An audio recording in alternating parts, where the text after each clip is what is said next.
are good to go. Whew. Y'all, it has been a long day. Hey, Desi, how are you, honey? Welcome in, y'all. This is going to be the live for the season finale. Season 5 of Sisters just ended moments ago, and by now it should be, you guys should be done with the Zatima preview as well. I didn't realize that they were going to do a preview for Zatima, so I wanted to wait a little bit to give people time who were going to watch that and then come on here to chat with me. And welcome to the new Erica Vade TV Live. I'm really, really excited about how I've made changes aesthetically. I hope that you guys like how it looks as well. Tonight I'm going to be joined again by Hustle Queen Alicia over at Hustle Queen Lee, her YouTube channel. And it'll be linked in the description box down below so that you can go and check her out. She's another dope YouTuber who provides commentary on Tyler Perry shows, as well as I think she's also doing All American here and there. She has really great perspectives, and I enjoyed the conversation before. And so many of y'all were like, when y'all doing this again? So now we doing it again. And I decided to put this together so that we can chop it up. Not only about this finale episode, which in all honesty was giving snooze fest, but in the entire season 5, and then also some of our predictions on where we see things going. So if you are new here, what's up? I'm your good sis, you love to talk TV with, and I break down Sisters as well as a ton of shows on this channel, but tonight's live is going to be about Sisters. Hit the subscribe button so that you don't miss out on any of my conversations, because we have some really dope ones around these shows, specifically like what's happening in media and how it pertains to real life. Now, I'm also live on IG at the same time, and after Alicia and I go through the episode and talk about a few things, we will be taking you guys calling in. So to do so, you'll be able to go over to Instagram and request me, and then you can come on and ask a question, tell us your thoughts, whatever it is that you might be feeling that is appropriate. You could do so over on IG. But if you just want to sit back and listen to the convo and type a few messages in the chat, then you can do so on YouTube, because again, we are live on both. Drop y'all's thoughts on this live, on some of the changes I've made aesthetically, how y'all feeling about that. In the meantime, in between time, I'm going to work on getting Alicia here, as well as getting started. Hey, Vaughn.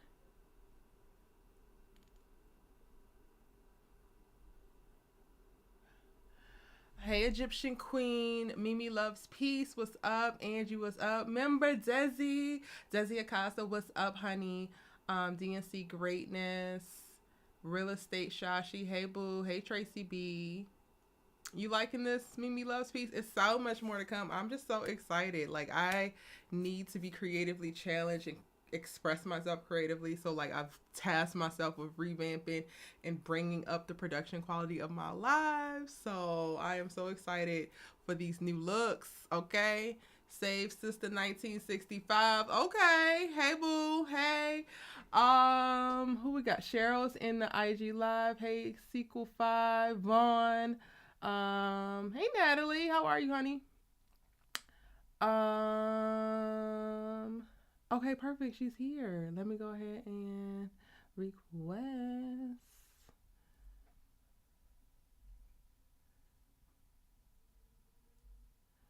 And I gotta pull this up on my computer. Y'all let me know what y'all's thoughts are right now, though. What did you think about the finale episode 22 of season 5? How y'all feeling about it?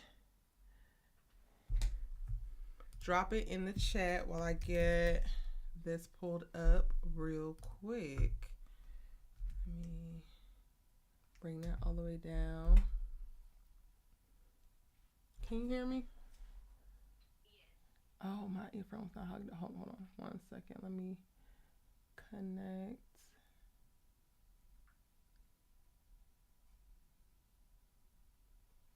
Okay.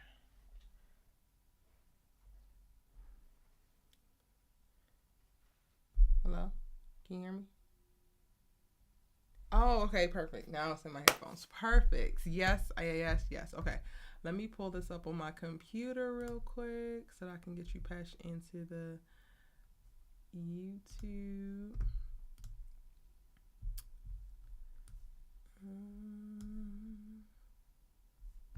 Okay, okay.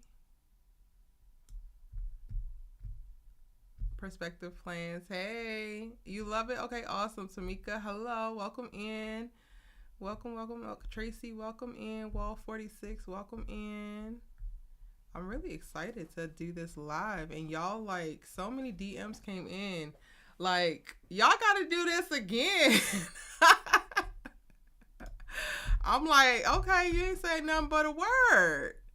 It's no problem. No problem at all. Okay.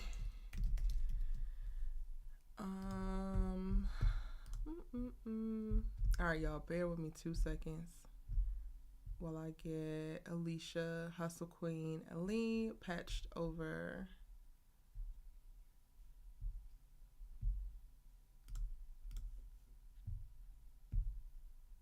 Window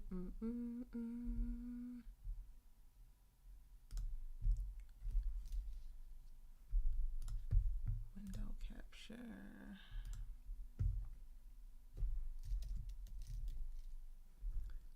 Oh, I can just use this.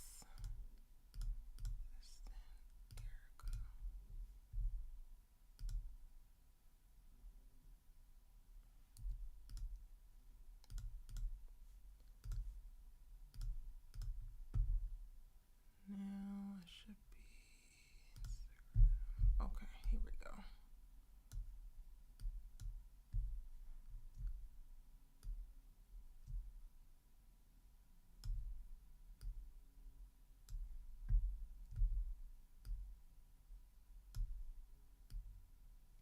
Y'all drop y'all's thoughts of the episode in the chat because we're going to be going back and talking about y'all's thoughts first. Also, drop your ratings. What do you rate this episode? I typically do that with my All-American conversations, but I think we need to start doing it with TP too. Like, I think we need to just start ranking them because of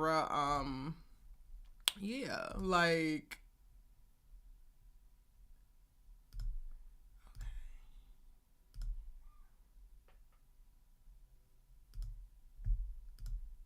perfect. Oh crap! No, don't move that. Move this one. I'm already saying it. I feel like this episode was definitely given snooze.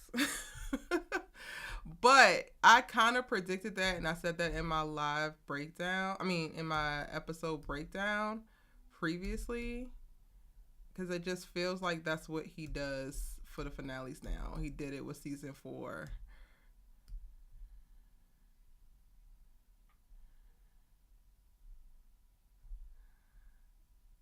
And that sucks, but it's just the truth.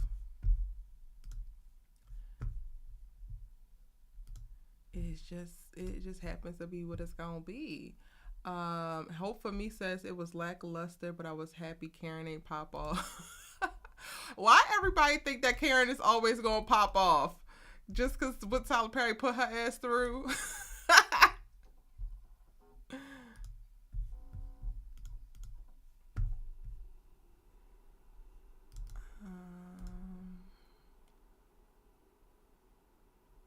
Wait, why is yours not updating? Hold on. Having a little technical difficulties. Not the new setup is still embarrassing me. Child. Okay, let me just make it.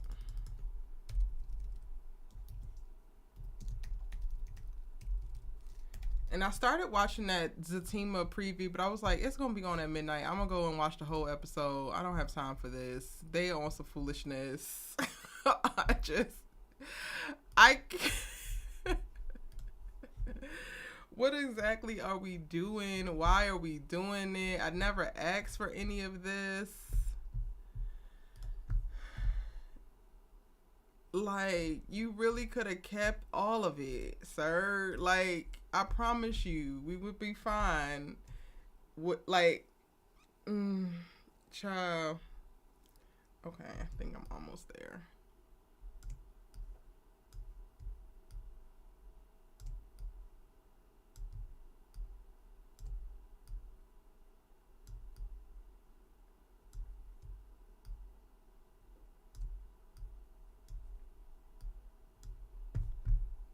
Okay. Alrighty. Let's do audio source. There we go. Okay, cool.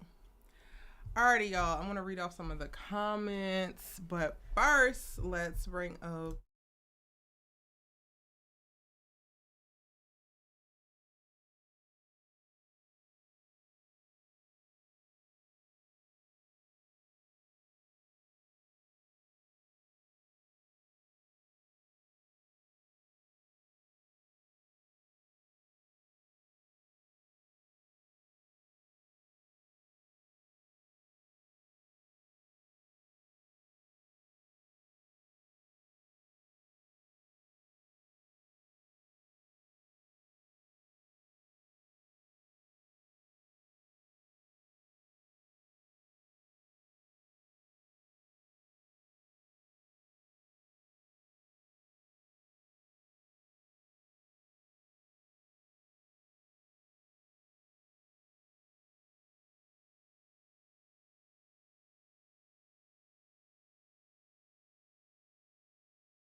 Child.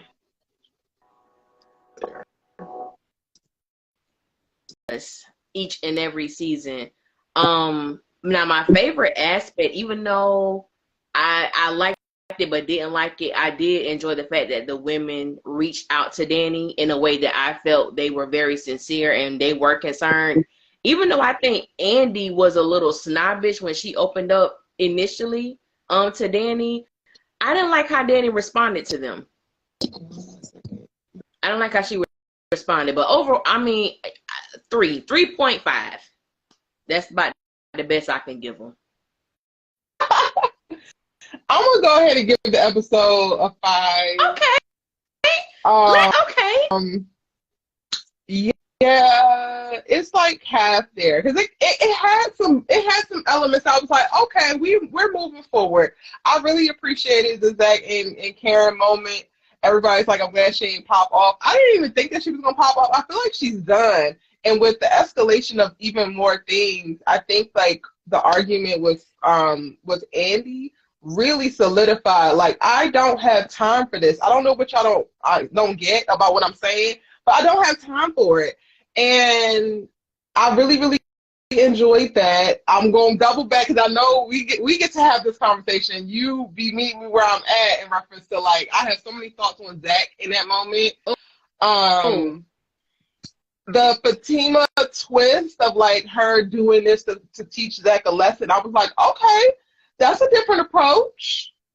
All right. So I wasn't mad at it. So yeah, I would give it a 5 for sure.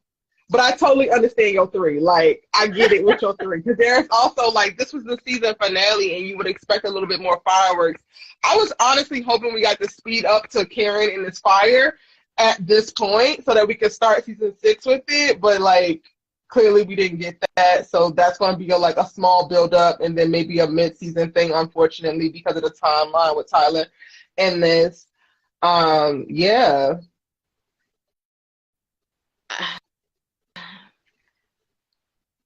I wanted to chop Fatima in her throat.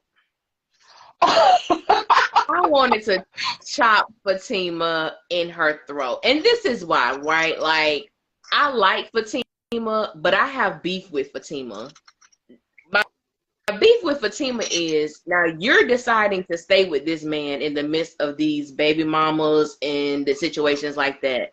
I thought it was hella childish for her to do what she did. Like, I understand, you know, I guess for me, I just felt like it was very childish. You decided to be with this man. You take it on an authoritative role as in how you're going to play the situation with Heather. Why do that? Like, if you're trying to orchestrate these women to come together, to listen to Zach, to not take him to court. I just felt there was a better way. You know, I'm with you, babe. I got you. And then you go play a joke like this. I don't know. That rubbed me the wrong way with her. Because I'm just like, I think you better than this. I don't know. I feel like I would think that if we weren't dealing with Zach. Like, up until this point, she has given him, okay, something pop up. Okay, let's roll with it. This thing pop up over here. Okay, let's roll with it. This thing pop up over here. Okay, let's roll with it. Like, she has given him that, given him that, given him that. And he, to me, has yet to learn and be able to position himself to move forward progressively and, like, think better, adjust his mindset, and, like, really kind of, like, evolve emotionally and mentally. So while I do think that the act was childish, I feel like she's dealing with a child in certain aspects in reference to Zach mentally. And if he needed this tangible example to be able to fully get, like, the place that you have her in, I'm with it. Like, I'm with it. I feel like he finally gets it. I feel like he finally is like, oh shit, this is what it feels like for you. Because Zach is not a proactive man and is not at a place emotionally, or at least with his emotional intelligence, to take it there. He does not put himself in Fatima's shoes. Aside from how it looks, like how bad it seems, he doesn't go the extra mile to be like, damn, how does this feel? And this is the one thing that got him to feel what she was exactly feeling. And I'm like, girl, I mean, it's a means to an end, so I can rock with that. I can give you that. I can give you that. If we weren't dealing with Zachary, because he doesn't get it, and that would bring me to him and Karen. Because he comes into the salon, he has no apology for Pam, even though he was way with her ass. And he's still joking and kikiing, but you know, that's what we do sometimes as black folk. We want to laugh and joke, and that's your apology. Like, I'm cool with you, so I'm gonna act like everything is copacetic. Okay, cool. But then you go into the back and then you say that you want to apologize and you're genuine, you're sincere, and you sound sincere, but then you immediately get an attitude because she doesn't respond how you want her to respond. Your apology should not be contingent upon how she reacts to it. And that's my problem. And that's the thing to me that points to Zach has not learned. Zach is too busy trying to manage the optics. And sir, you're not a publicist. You're a person. You need to get down to the nitty gritty. And if you're going to be this friend to her, if you're going to be genuine and supportive, if you're going to be remorseful, then be those things and stop pretending like you're those things. And then running around with a chip on your shoulder as if somebody still owes you something, because they don't. I agree with that. Yeah, that scene when he was like, you know, why you, I guess for me it was like, you know, I don't even know honestly what Zach was apologizing for, because he did specifically say, you know, Karen, I apologize for putting my hands on you. I apologize for the way that I responded at the restaurant. She had to say that. Oh, so you apologize, or what about the restaurant? And it's just like, when, as you stated, when she didn't give him the response that he felt he was owed, why you acting like that? Like, why you being this way? Why is she being this way? What do you mean? And I'm like, but yeah, he's like a child like Zach. And then it was like, you know, when he tried to say, you know, you could be with Dr. Jekyll and Miss Hyde at the same time. I'm so proud of Karen for keeping her cool, because I probably would have picked up one of them shampoo bottles and threw it at him. Like, how dare you? You grabbed me. You showed out on me and my date, and you got all the audacity. I was just like, yeah, I just don't like Zach. I just can't. Even when a little millimeter of hope, it always gets thrown out. He always does. So I'm like, I can't rock with him. I don't know why Fatima is with him. They are such an odd couple to me, because as you stated, like, even the whole thing with Heather, even like, you wasn't pouting and all that when you was having unprotected sex with this woman, but now that she in your house, you act like you can't stand her. Like, and I don't know, I hate the way that Tyler has dumbed down Heather. Like, she getting hyped for $2,000 a month. Like, come on, dude. Like, I hate that. I hate the way he has formed her character to be like this hood rat. I hate that. I really do. I hate that for her. But even within that moment, though, there was some issues in reference to the writing, because, and this is this is where I'd be like, yo, you need to cut your brain off when you watch these shows sometimes It's because hard. uh, but I got so annoyed when Fatima was like, Zach wants to talk to you. Girl, didn't you convince her to go talk to Zach so that she could try to salvage this thing after being dropped by Hayden? So now you're telling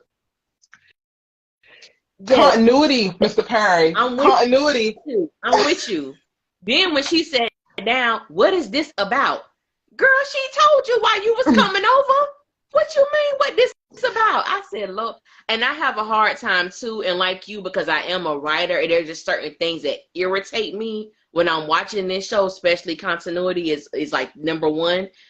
I said that whole scene, that entire scene, it disturbed my spirit.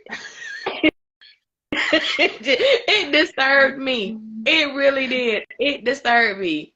I think what we were supposed to take from it, because that's what I'm always looking at. I'm like, all right, so what is Tyler Perry trying to say? Okay. It's like all these blaring things is happening. Is that he offered her less than caring? That's what I took from it. Okay. Okay. Yeah. Um, Sure. and the whole Heather was you can see it whenever you want to, and this and that, and it's just like, girl, you had Hayden serve this man, or maybe you didn't know what was in the papers that Hayden served because, like you said, you getting hype over $2,000, but that paperwork said half of everything that he had. Yes. Yes. The math is not mathing, Heather. It's not mathing.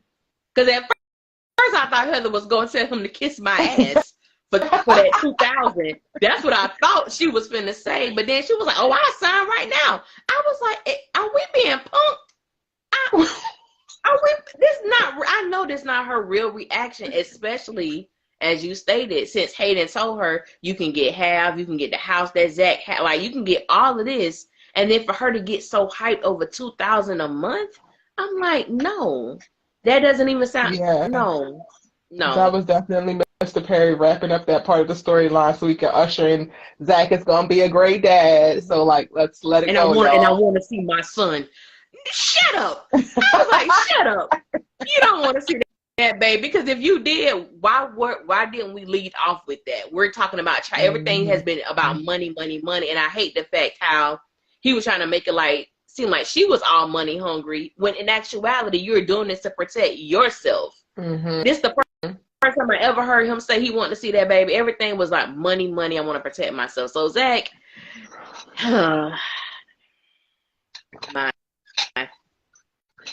I mean, I'm still in it with Zach. I think I have like a weird connection in that I dated a Zach, so like I refuse to like let go completely.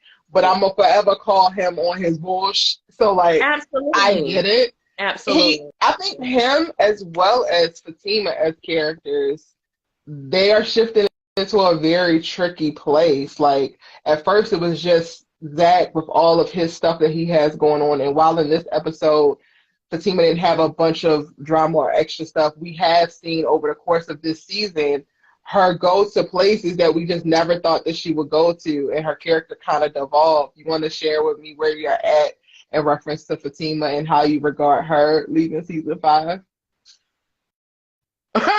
I think I disregard Fatima how I've always regarded her. Like I don't dislike the character, but she's not my favorite. She's not my favorite. I think that there's so much more to Fatima, and I don't like the fact that we always, my personal opinion, how we have to see her play this mommy role to Zach.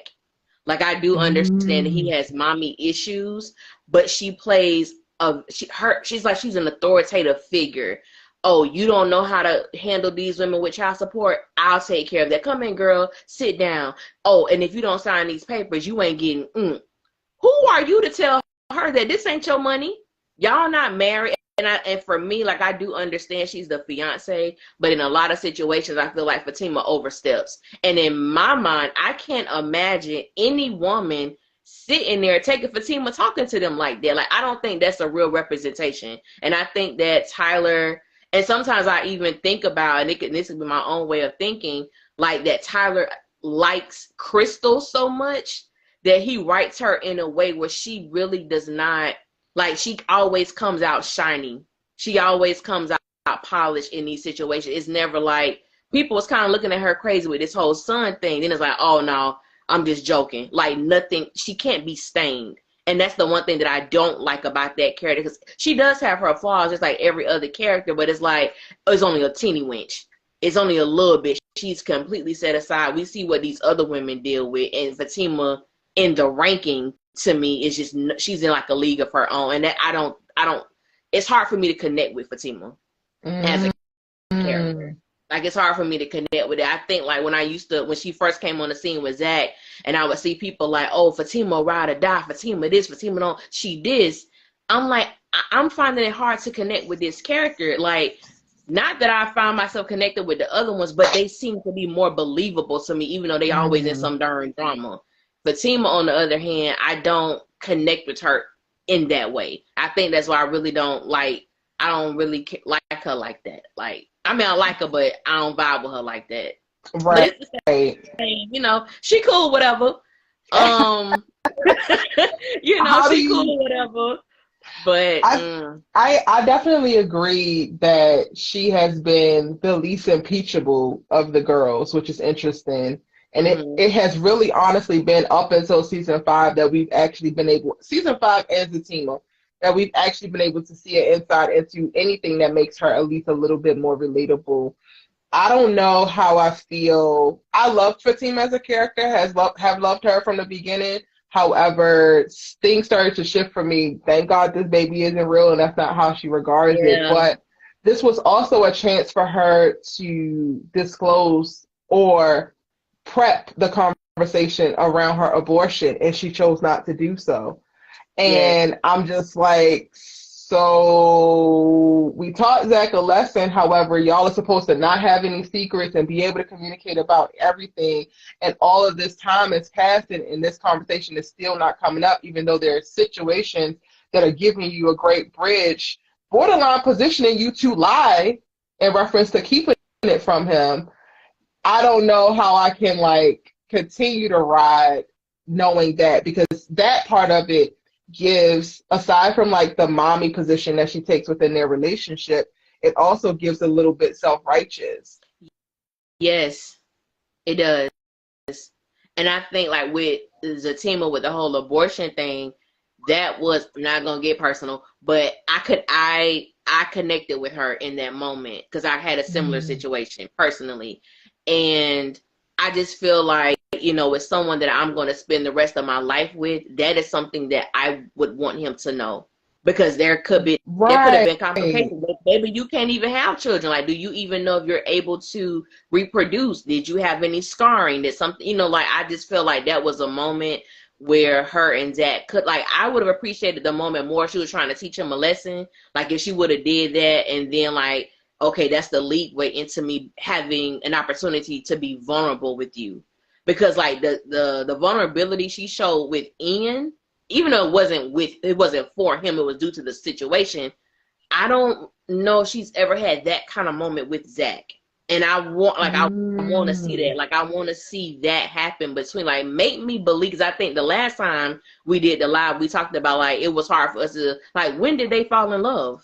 What, like, when did you, like, I want to see that vulnerable side of her with him. And I don't remember ever seeing that moment. And I really would love to see that, because I think Fatima as a character has so much to offer, but because she's dealing with a man-child, she doesn't get an opportunity to display that. So that's how I am with her. Like, I like Fatima. You know what I'm saying?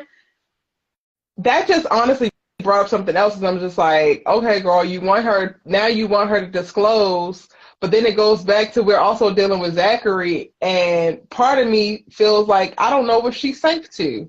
Maybe we haven't seen that because he hasn't created a space for her to be safe to do that. That's possibly true. And that's bad.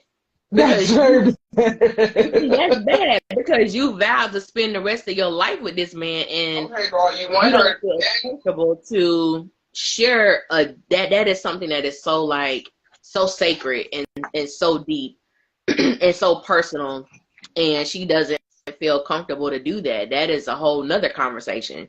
You know what I'm saying, with in itself, that's bad. That really is.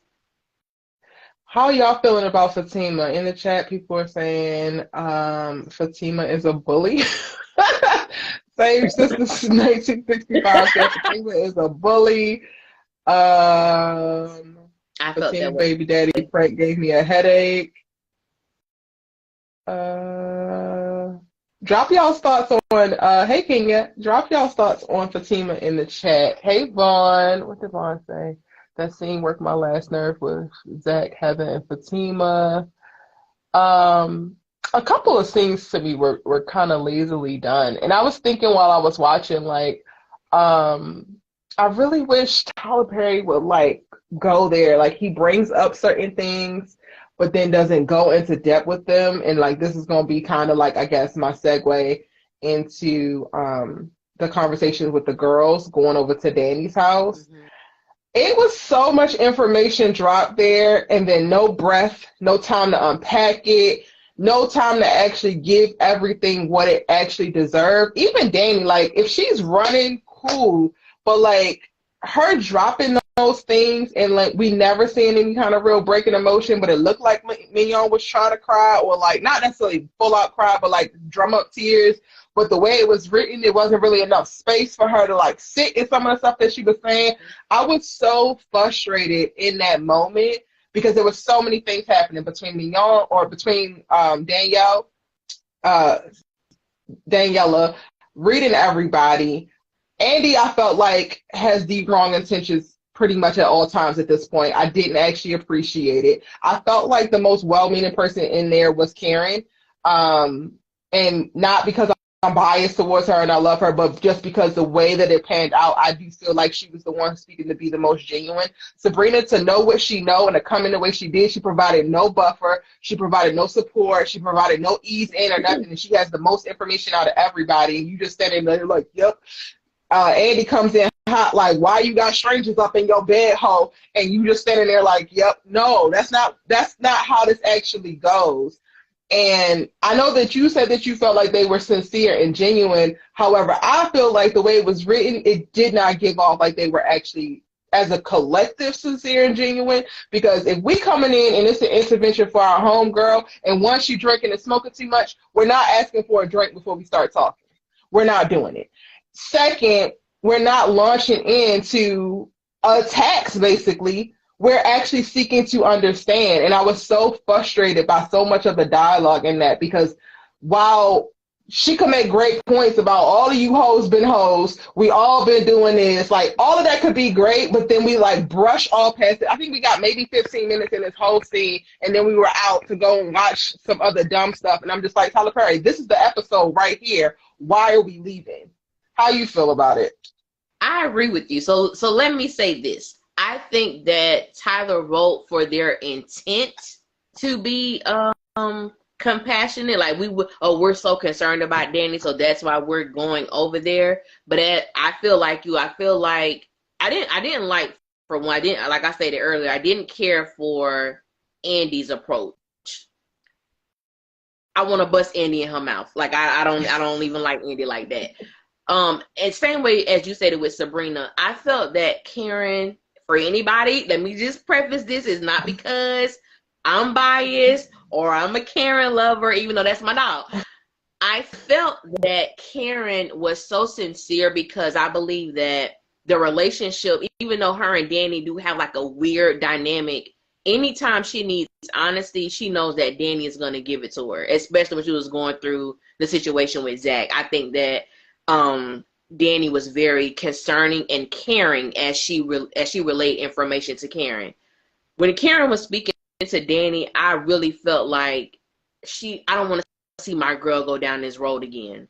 I felt it was so sincere.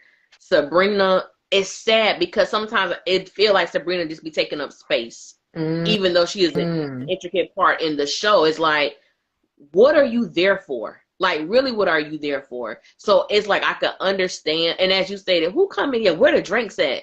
Where the drinks at? Like Andy, and like you, and now that you're saying it, it was so much going on. Because it's like, why did you even say that? Where did that come from? Where the drinks at? I said, Andy, and everybody, Andy's such a good friend. No, she's not. She's the worst. She's not. She's the absolute worst. And I think tonight was a prompt. Like, I've only normally, I know I don't rewatch the episodes. I can't take it. But now that I'm thinking about that scene, it was just a lot going on. I just feel like that wasn't even the environment to, I guess, to cultivate compassion for your friend who you see that is spiraling out of control. But it was a lot going on. Like you said, Tyler has a knack for writing that kind of stuff where it's deep issues. He hit it and you'll never see this again. Or they'll talk about it's this like, and like let's talk about it. She almost had a train ran on her. Let's talk about it. I was like, wait a minute. Like, we're not gonna just bypass this. Like, what? And then Danny's responsibility. Did you ever think I was just using them like they were using me? No, ma'am.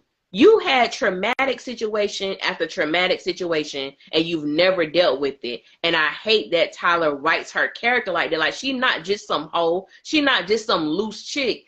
She's traumatized. Like, can we please? Like, and I think that's what's so. I actually did a video about Danny. Because I was like, all this ego and bravado, I don't think Danny is really like that. She is really dealing with something that Tyler just refuses to, I guess, divulge to us and then have her deal with it effectively and in a healthy way. And the stuff that they were talking about, the low self-esteem, the self-confidence with her appearance and her weight, the possibility of a train being ran on her, her being date, whatever, I won't say the word, but it's like all of these things. And you just have this woman going about her day like it's nothing, which he does with everybody. And I hate that for them.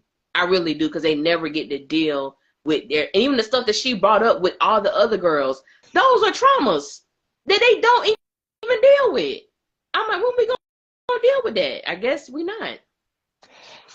And now you're gonna have people in this burning building and whatever else gonna come up. It's like, please a lady made a comment on one of my videos, and I'm so thankful that she did.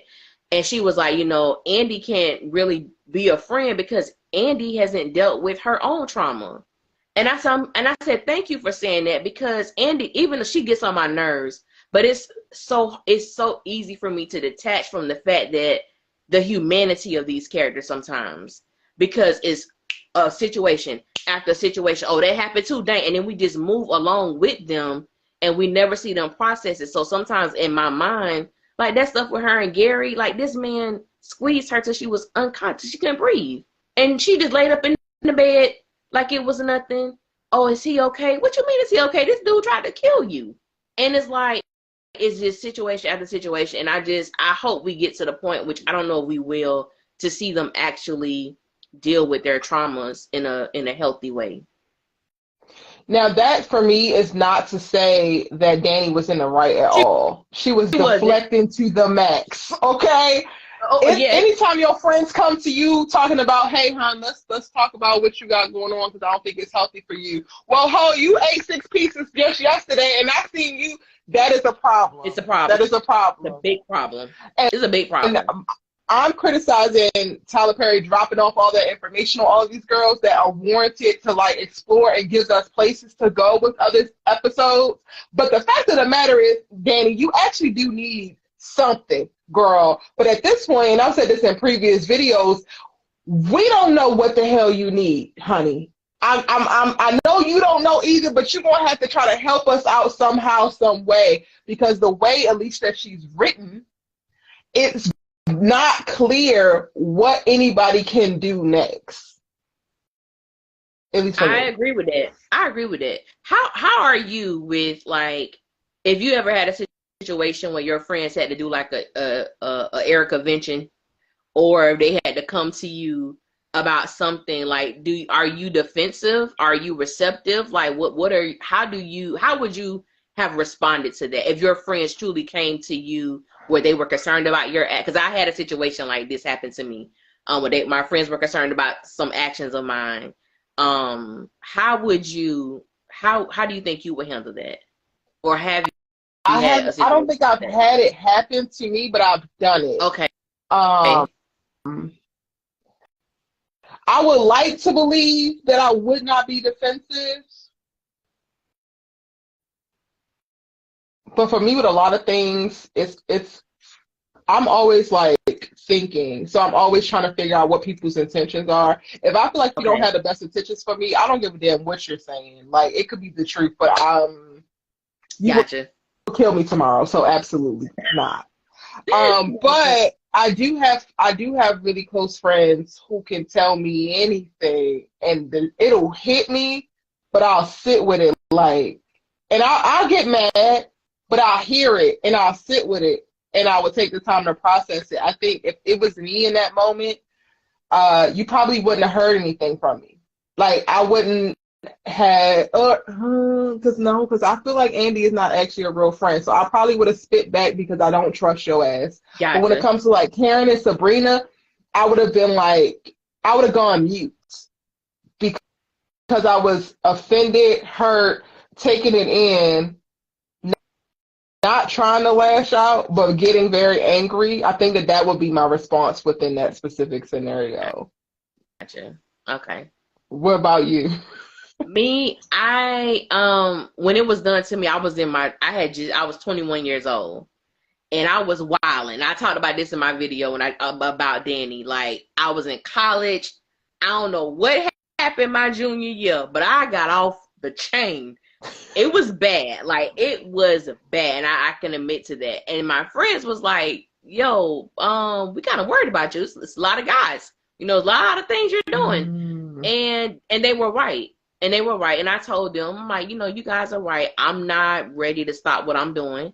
I was like, but I appreciate it. And I think because we were so young, I don't really think I didn't have the verbiage to convey. My grandmother had just passed. I'm dealing with, like, I'm hurt. I'm emotionally numb. And sex is the only thing that is my escape. So I'm trying to get as much of it as possible. And so when my friends, approached me with it, I knew that they were telling me the truth. I just wasn't ready to deal with what I was dealing with internally. And that was just my expression at that time. But I appreciated them because they didn't come at me crazy. I knew they had my best interests at heart. I wasn't mad, but in a sense, I kind of had like, you out here having sex too. I had that thought in my mind. I didn't verbalize it because I knew they were coming from a sincere place. And now, as I got older, I kind of adapted, like what you were saying, like, I don't know how I feel about that in this moment. Let me think about what y'all saying, and let's come back to this. Like, I'm more so that person now. But if it's somebody who I feel like I don't even know why the hell you here anyway, I'm gonna say that. I'm gonna say I don't even know why you here right now. Like, don't. Anyway, I thank y'all too for saying, like, I'm that. But I sit with things because for a long time I didn't express myself, and then I got to the point where I would say stuff to make things better, but it really wasn't how I felt. And so now it's like, if I don't know how I feel about something, I don't know how I feel about that. Let me sit with it and I'll get back to you. But I think the thing that got me with Danny is that she tried to intentionally hurt them. Like, I think, like, it was like, because I was like, damn, I was like, could I be her friend? Like, that's what it made me think about. That was the first thought that came to my mind.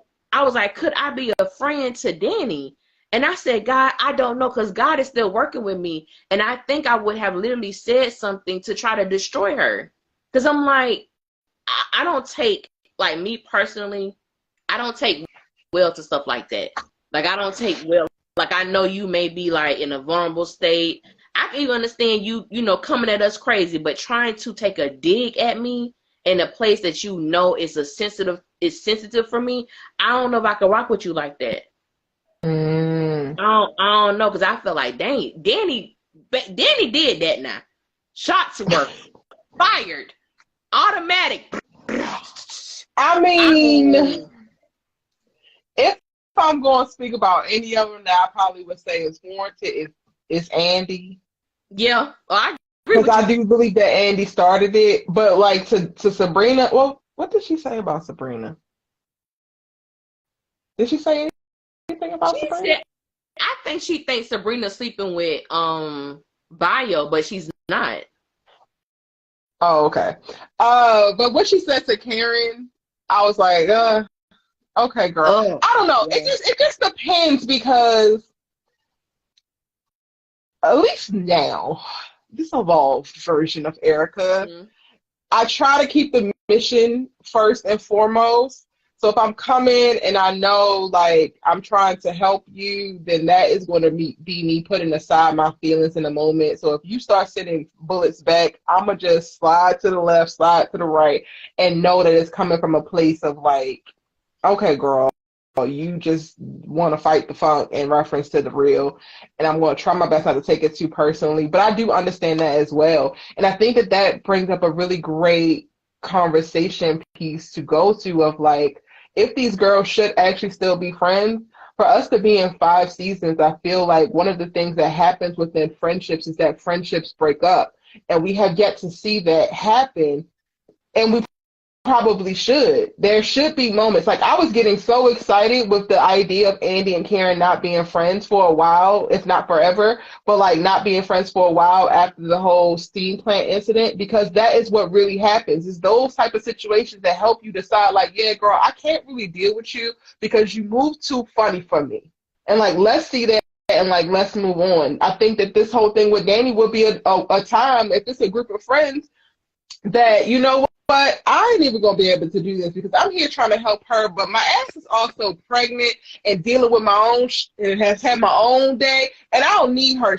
I'm doing my work, and I'm gonna go back to doing my work. Yeah. Y'all have fun with that. Like I think all of that would be really great to see on the show because it's real, you know. Yeah, I agree.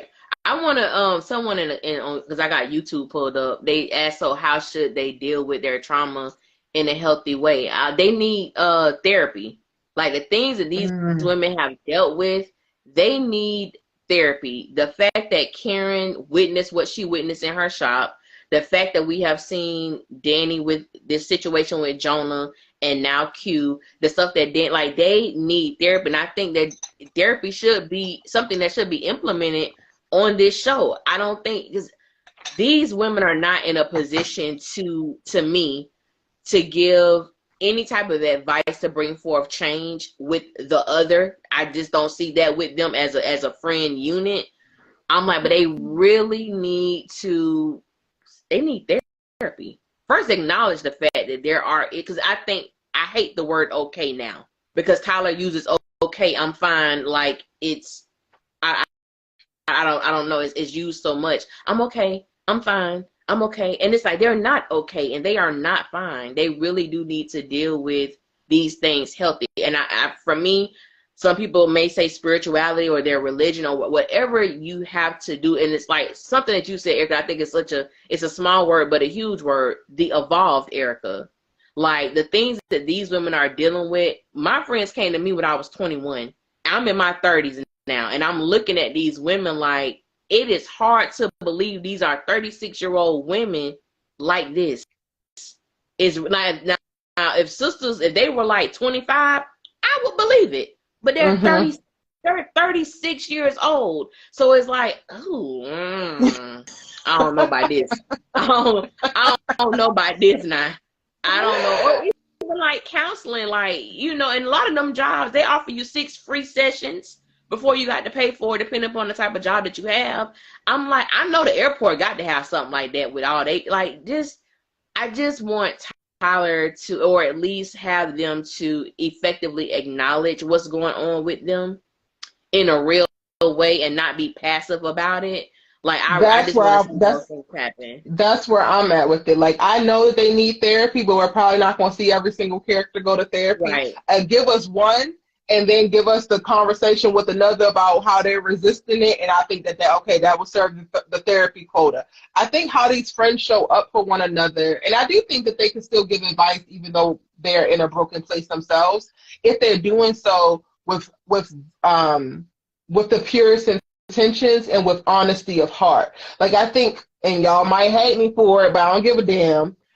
I think that Karen is still positioned, especially now, especially coming out of the cloud of Zachary and relationships past, is the perfect person to give advice to all of them in this moment, having gone through what she just went through, having gone to a delusional place, having been able to not let go, gone through the 5 steps of grief, and grieving, and now realizing that none of that actually matters. This is what's important, and she decided to prioritize. So even to not preach at anybody, but to just say, well, listen, I know I just did this, and this was not okay. This messed up my life. My head was in a fog. Like, I felt like I didn't even know myself for this amount of time, and I was running around, and I was doing this, and I was doing this. And at this point, I don't even know why I did it, girl. Like, all of that, I think, could be therapeutic to her friends to hear if they solicited it in that way.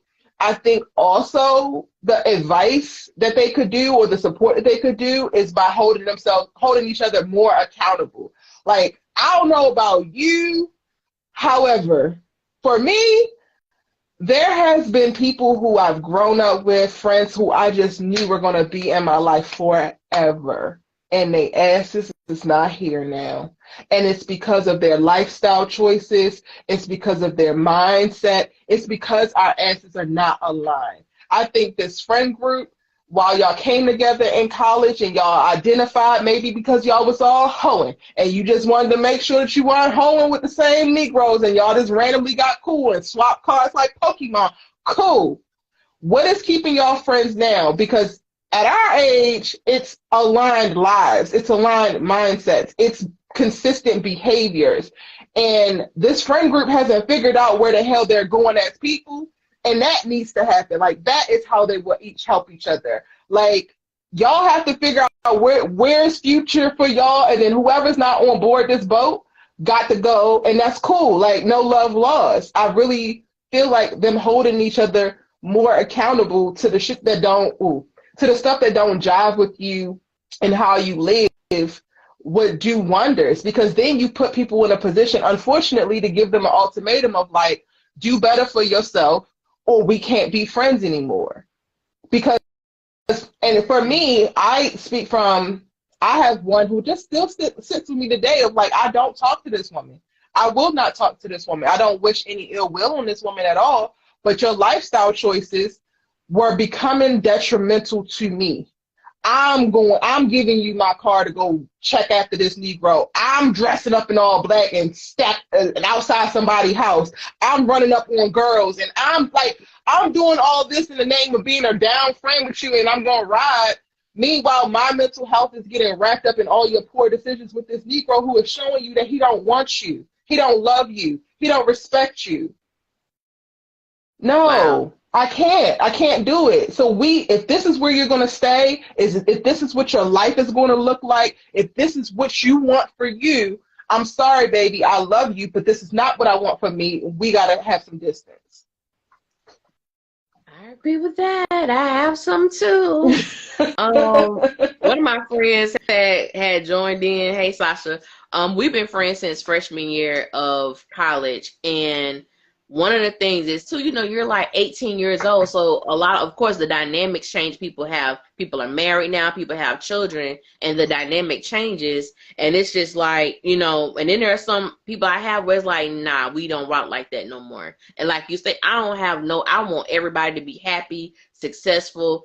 I just can't rock with you. And there's nothing wrong with that. And there may be some people that be like, well, the way Alicia is, I don't want to rock with her either. And that's fine. There is no, there is no love. There's no love lost in that. And I kind of go back to what you were saying earlier about the excitement of maybe there needs to be a breakup in this friend group. That doesn't mean that it doesn't have to be forever, or possibly maybe it could be. But it's just like the separation and finding the intent for still being friends today. Because I think sometimes that history is a mug, and that history can keep you in a defeated position because we got history. Now, why you cool? Oh, man, we've known each other for 10 years. Nah, that ain't good no more. That's not good enough. Right, that's not good enough. That's basically a chain around the ankle. I'm good on that. Because there's friends that I have met just last year and like have inserted themselves into my life. And I'm like, where the hell you been? Because this is great. Yeah. Yes. Absolutely. I do too. I have those as well. It's just, I don't know, girl. These girls. Listen, these girls are big stressful. I'm concerned in reference to Danny because how she responded, be it that the approach was a little questionable here or there, depending on the person, right? how she responded to me shows that she don't really respect any of them. So now I'm at like a place of like, who can actually say this to you? Because of your core friend group, you don't respect it coming from anybody in any kind of way. And now you're cutting off Preston and putting his stuff out, which again also pissed me off because we've already been there, done that. He came to collect his stuff already. We're not doing it again. Several. Okay. Okay. We on the same page. We on the same page. We on the same page. Preston can't tell it to you. The girls can't tell it to you. Who else is there? Who else is there, baby? I don't know. We ain't met your mama. We ain't met your daddy. The dude that Zach used to tease you about forever ago never actually got back to you, and you was just a little random for him anyway. Maybe Zachary can talk to her, but you know what? Tyler Perry has spent most of season 4 and all of season 5 severing the fact that Zach and Danny were ever even friends, and that part really pissed me off because I'm just like, they actually were really friends. Why in the hell aren't either one of them showing up in each other's lives during these very pivotal and traumatic moments? It's very interesting. It's very interesting. But I think that is a great question. Who can get through to Danny? Because I'm like, baby girl, you are in a dangerous position if your truth is only filtered through you. There is no other. There's no other. It's only filtered through you, and that's based on what we've seen. That is highly dangerous. Yeah, it is highly dangerous. So that is, and I like that you use the word respect. There is no. She doesn't respect them enough to embrace what they're saying, or the fact that she internalized what they said and took it as judgment. Now, Andy, yeah. I see Andy, yes. But I'm gonna just use Karen because I think she delivered it the best. Yeah. But like taking what she said, because she was like, that may be true, but we still sisters. Like letting you know, I see you popping off, but I'm even in the midst of that. I'm still your sister, and I want you to know that. Then she got to the F you, Sabrina, F you, Andy. I said, well, damn it, nah. Like, come on, girl. But I felt like I wanted to know, like, I really do want to know, why is she so defensive when it comes to them? Because Danny has no problem telling them about themselves. She the tone she want to use, how she want to use it, she has no problem. And then when it's reciprocated, she can't take it. And I know I have a personal issue with, I don't like people like that. Yeah. I have a real strong, serious problem with people like that. Like, because I feel like if we're friends and me and you we literally just connected. But if let's say I say something in the video and then maybe it rubbed you the wrong way or something like that, and you say, yeah, I was listening to this and I just want to know, like, what made you say that? I respect you enough to answer it. I'm not gonna say, don't be asking me no questions. Like, you know what I'm saying? Now, maybe to somebody else, I might say that. But if you ask me, I'm like, there is a reason why she asked me that question. Like, okay, boom, this is why I said what I said. And I just feel like with these women who she's known 15 plus years, why is there still no respect there? Like, are you still like and then you brought up the past, you brought up things that happen in their future or things that are happening currently. I don't know, but that I was interested in it. I'm like, why is there lack of respect? Yeah. After 15 plus years of friendship. And it's like clear, that, and it's clear that the thing that gets mentioned, so like they mentioned the train, they seem like they intervened to stop it the same way that they intervened to get Andy out of whatever she was in. Yes. So again, why is there no respect there?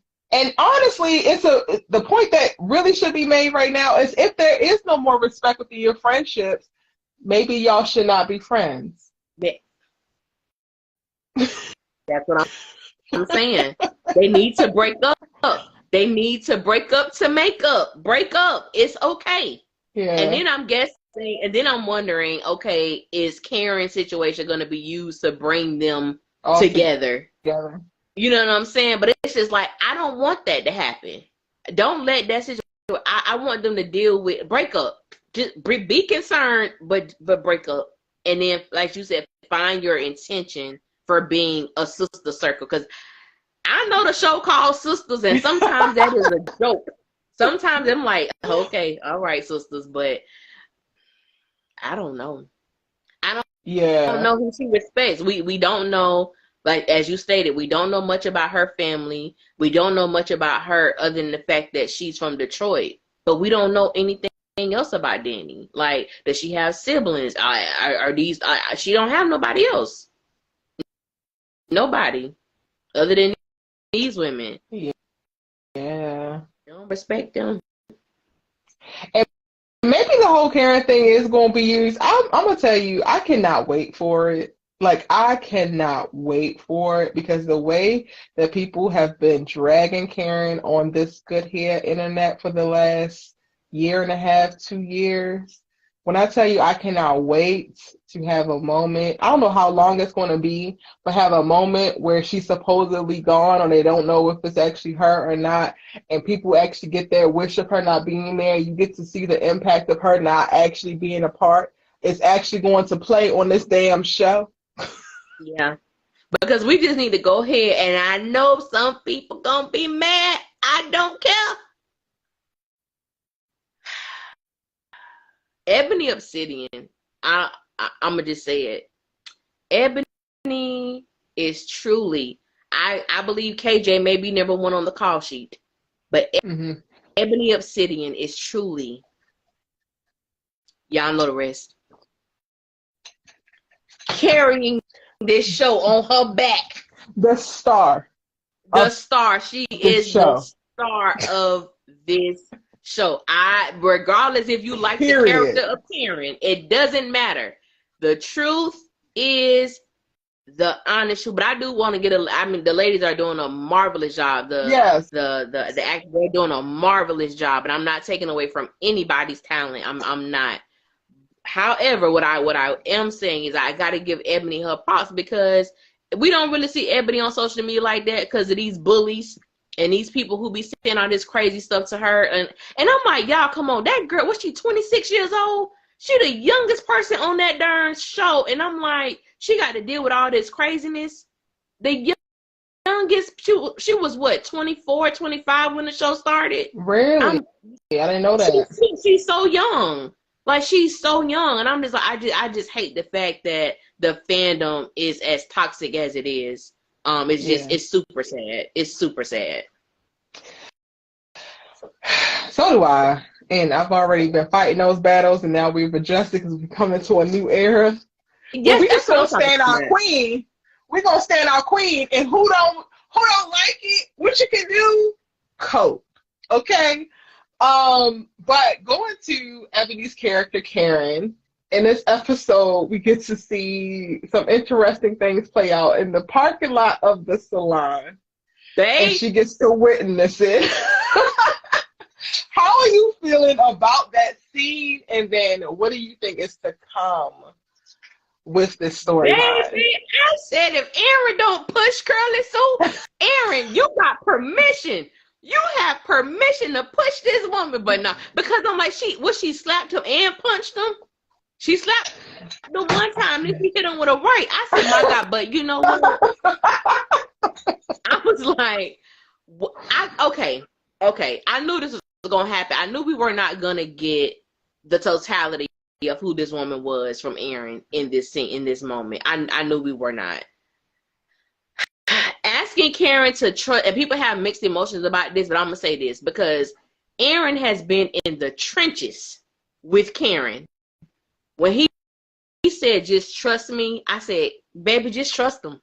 Just trust. That's a good man, Savannah. That's a good man, Savannah. Baby, trust him. Trust him. And you know, I like the fact that even if she was thinking certain things in her mind, she didn't verbalize it.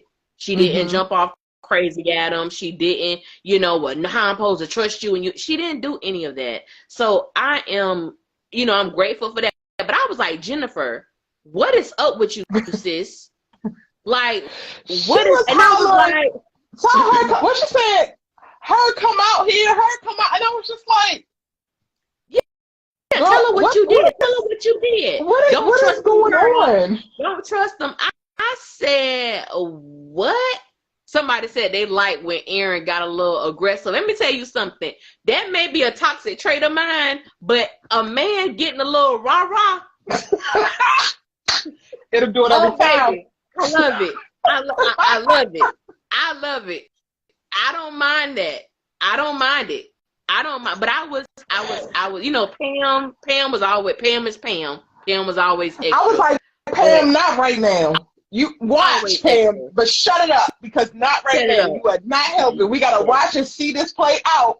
Nobody needs your ad-libs, honey. Yeah. I'm like, but when he was like, girl, I was like, oh, he mean business. Yeah. Okay.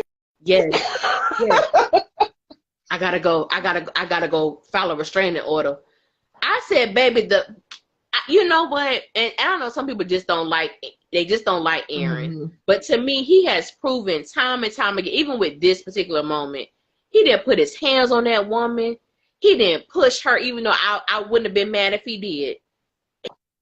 He has a certain composure about himself that is so sexy to me, that in the midst of this chaos, you have enough willpower to control yourself. Like, I knew Aaron had a certain willpower with him and Karen when having sex. Like, that takes some strength to not do nothing, to not do that. But, you know, I just, like, in all seriousness, I did like the fact that she is trusting him to handle his business. Mm-hmm. And whenever he gets ready to share what the situation is, that she would be receptive to it. Because, I mean, he been there. He really has. Yeah. Me either. I feel like he has definitely earned trust the same way that I felt like back on season 1 of Fatima, when Fatima went to go meet with Aaron, with Ian, she had earned space and opportunity. I feel like Aaron has earned this. And like you said, all jokes aside, he has been there in the trenches, put the work in, showed, not just said who he was, but showed who he was. And it's still displaying it, because it's the aggression and frustration with this woman who was, he says, stalking her. But then when he turns to Karen, he is back to being gentle and calm and his like almost like, go, no, but Karen, give me a second. No, like, and that is like, you can't fake that. You know how I know you can't fake it? Because Zachary ain't got it, and he didn't have that steam plate. He was slashing and going off on every goddamn body, including Fatima. Oh, no, I just tried so hard. You ain't trying hard enough, baby. And you need to go ahead and befriend Aaron so he can teach you, boo. Woo, Erica. You right. Said what I said. You right. You can't fake it. You can't make it up. Oh, God. It's you right. What ain't on you. Oh, come on now. Come on. Man, Aaron always had my vote, because he just always showing himself approved to me. Like, he just always showing himself to be exactly who he is. Even like, you know, with what's her name, Karen's mom, you know, like, he's just too good to be true. And I'm like, I understand her saying that, because he's rare. He's a rare gem. But I'm like, they out there though. Like, they are out there, but the complexities of Aaron, like getting to know Aaron a little bit more, because like, and I even love the fact when she was like, who is that? And he was like, you know, she's someone who's stalking me.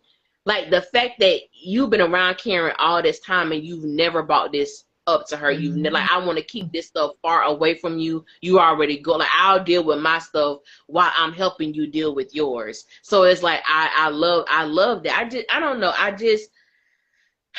don't want Tyler to come with the BS. With Aaron, because I got a feeling, but I really do like like you said, he was just like two different people at one time. Like, the composed person, hey, shut up, I ain't talking to you, be gone, it's okay. You know, he did that. Kevin don't get his flowers enough. People be big up and devout all the time, but Kevin, Kevin, you be doing your thing. Kevin is truly like, I love his perspective on life, and he's really like Aaron. Like it's crazy, but it's like I really do enjoy him, and I just want to give him his props too, because he does an amazing job at portraying the character of Aaron. And I just like him and Ebony's chemistry. Like they're so like, it's so good. I'm so glad that you said that, because that's where I was going next. To me, this episode is like, I knew it before and I was feeling it before, I was dancing around it before, but like this episode really confirms to me there needs to be more nuanced conversations around chemistry, because you bumping uglies real heavy and all types of crazy is one thing, but a man who can elicit calm and peace and understanding, like that's the chemistry that you actually want to like stand the test of time and to like prevail until you're not here anymore. Like that's the chemistry I'm searching for. Like fireworks are cute and all, but that's why we have, I guess, the 4th of July, honey, and Juneteenth or whatever. Like give me calm and peace, give me stability. Like the chemistry that displays stability to me is the one that we need to be aspiring to, not the chemistry that is just so electric and volatile because this is not sustainable. No, it's not. And I think that's one of the things too, like just hitting on Zatima a little bit, you know, the scene that they showed, it's like, you know, Tyler drew people in with the whole sex thing with Zach and Fatima, and now Fatima can't sustain no more. You want to get the man a sex toy, but oh no, it's so hot, and there, no, baby, that will get old. It may be still good, but it will get old if you don't have that trust and understanding and the chemistry, where it's like if sex becomes something, let me not go that far. I'm gonna say if sex can no longer be on the table, but I'm not gonna say that. Making the decision but sometimes to abstain. It might need to, okay? But I'm gonna say I was gonna say like forever, but I'm not gonna do that. Abstain. Oh, if not they forever. were Okay. to abstain, like if they were to abstain, we still saw that strong chemistry with I was gonna say their real names with Karen and Aaron, when sex wasn't on the table, when sex wasn't an option, and we still saw the camaraderie. I'm gonna make sure I'm gonna feed you. I'm gonna come rub your feet. How was your day? I just want to see you. Let's go to the grocery store where we first met. Let's do this. He was so like Aaron's ability just to make her feel special, like to make her feel like, even when Jennifer was like, you know, well, he can make you feel like you're the only one. I said, how we go from Fawn telling Karen that Aaron is a great man to Jennifer telling her John is horrible? We don't know John, ma'am. We know Aaron. Okay, we know Aaron, and what we have seen of Aaron has not changed from the moment we have met him. Now he done had a little, you know, sidetracks with alcohol and stuff. You know, I'm not gonna hold that against him, but just him as a person, he's always been 10 toes down for Karen, and I love that. I really do. I really do. I love that about him.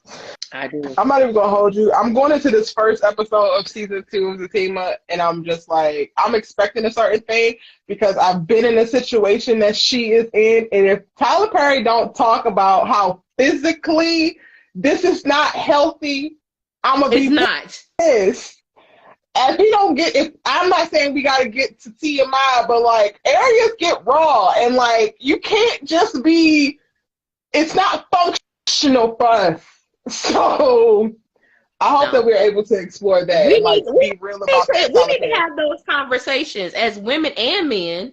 We need to have those conversations, because I think I have a very high sex drive, but I'm not trying to get it in 6 times a day, maybe 3.5. Listen, I am in a place now where I am currently abstaining. However, I've had my time where I just thought that is all you needed to do. Yeah. And I learned my ass the hard way of how that is not sustainable. Okay?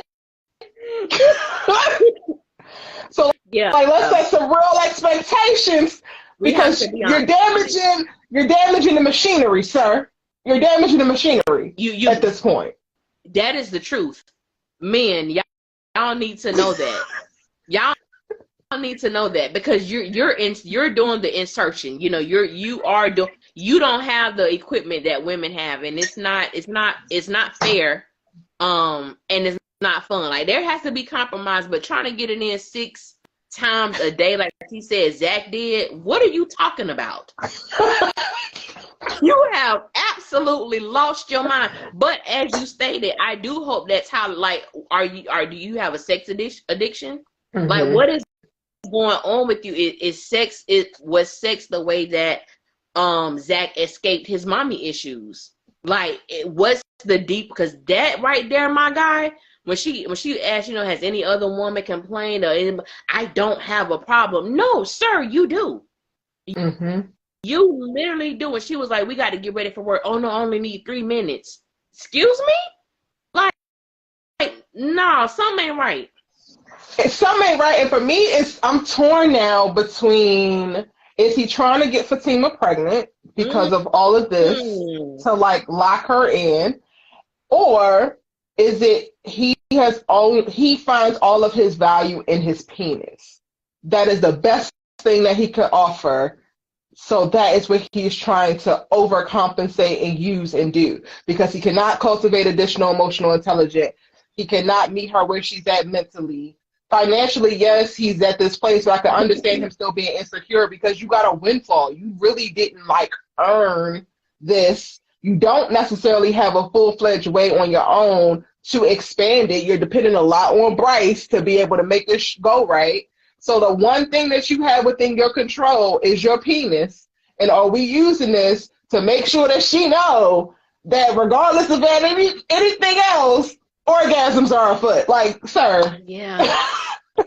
Yes. I think that's it though, Erica, because I've stated that in some of my and in a few of my reviews where I stated that I feel like Zach's worth, like his self-worth, is constituted on making sex pleasurable for women. And even going back to the letter scene when he was like, yeah, like Aaron, he always coming up after me. And then I think Aaron made a statement like, Zach, there's not a competition. Yeah, you could never compete with me. And like, it's like, really, my dude? Like everything in about penis swinging contest. It really ain't, because when you put your ass on paper, sir, you can't compete with him. There is no competition. There is no competition there. There's no competition. But I really do think that Zach places heavy emphasis on sex. So I think about even like the closet scene. Sometimes when him and Karen, sometimes I think about that moment, and it's like I don't think that was just the one last time or a goodbye. I think Zach really got off on the fact that he still has some type of sexual power over Karen. And they've always talked about that, girl. You know how good he is. Like that conversation was always talked about when it came to Zach and sex. So I just felt like he really does feel connected as far as worth of self to sex with Fatima. Yeah. I hope he ain't trying to get Fatima pregnant. I know a lot of people be coming on my channel. I hope Fatima have a baby soon. I said, why do you want that for her? Why y'all are not wishing her well. They do it in mine too, and I'm like, do you realize you are not wishing her well by saying that? You're like not wishing her well at all. You're not. You're not. Why do you want that for Fatima's life? No, don't want that. No. Mm-mm. But yeah, I'm like, yeah, I just nah, baby. That 6 6 days, no, that's not even a conversation. Not at all. I don't even remember what happened on this episode. Like, to be honest, I used to watch Sisters like twice or 3 times. Like sometimes I can't even.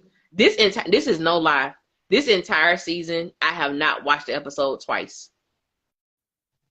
I watched every episode 1 time, unless I really can't remember. Now I just go back like for certain moments, and I'm like, okay, she did say that, but I don't even remember what happened in tonight's episode. Like everything, it's a blur. I think I only watched the letters episodes twice. I did watch that twice. I did watch that one twice. I did. But I agree. The rest of them, yeah, no. We touched on a good amount. So we touched on Aaron and Jennifer outside of the salon. I do believe that the girl is stalking him. I don't know where she come from, why she came. All I know is Tyler Perry did not ruin this for us. Please don't. That's all I know. Don't do it, Tyler. Don't do it, Tyler. Because you ain't got no men on this show. They pretty much dogs at the end of the day. Aaron is like, you like, don't do this. You love doing stuff like this. Somebody about Danny the gun. Oh yeah, that's what I was gonna get to. The only thing that we haven't really talked about is Calvin and Maurice, an apology, the half apology. Because that's what we like to do. And honestly, I'm not even shading it because honestly, I think that that's a cultural thing. I think that we don't necessarily learn how to apologize really young. So we tend to struggle with that if we don't address it early or address it in our lives and then develop into a place of, okay, half-ass apology, cool. Then Maurice goes to go get his stuff back from Q. And for me, it's just the audacity. It's the audacity for me as a person who knows that you stole my car and the shit out of my house. And all I said when I walked up to you was like, yo, just give me my stuff back. And you tell me no. I'm sorry, what? At this, I was literally watching like, all right, Maurice, it's time for you to risk it all at this point, baby. Kill this man. I don't want you to go back to jail for murder, but also, this is it. Because he's thinking he's going to punk you with this little BS gun, but at this point, we're done. It's going to be you or me, and we're going to decide right now. And a decision has been made. We don't know who got popped or if anybody really got popped, but Q has all the audacity because he was like, you stole stuff out of my house. I didn't steal anything from you. I said, I'm trying to figure, I've been saying Q has a mental illness because the fact that he is so detached from reality, I'm like, I'm really a good dude. Sir, Where? You are not a good person. You are not a good guy. And he really be believing it. He really be believing this stuff. And then Calvin, okay. I have been Calvin's not one of my favorite characters. But I've been so disappointed with how Tyler has written him this season because to me, he's been a hater this entire 5th season. And I hate the fact that he always said, yeah. No. Okay. I'll say this, right? I feel like Sabrina, he knows that Sabrina likes Bayo. They've been having the same conversation for the past like 5 episodes. Mm-hmm. So you really like him? Yes, I really do like him. First of all, I need Calvin to stop calling him that African. Everything is that African. And I hate that for him. Stop calling that man. That man name is Bayo. It's 2 damn syllables.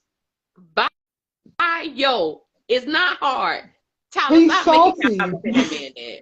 You know that African bailed you out, right? Oh, you feel the African money came through. I'm like, stop calling that man that African. But I just that is so real though. You know that's how we do. I know. But I'm like, stop doing that, Calvin. Stop doing that.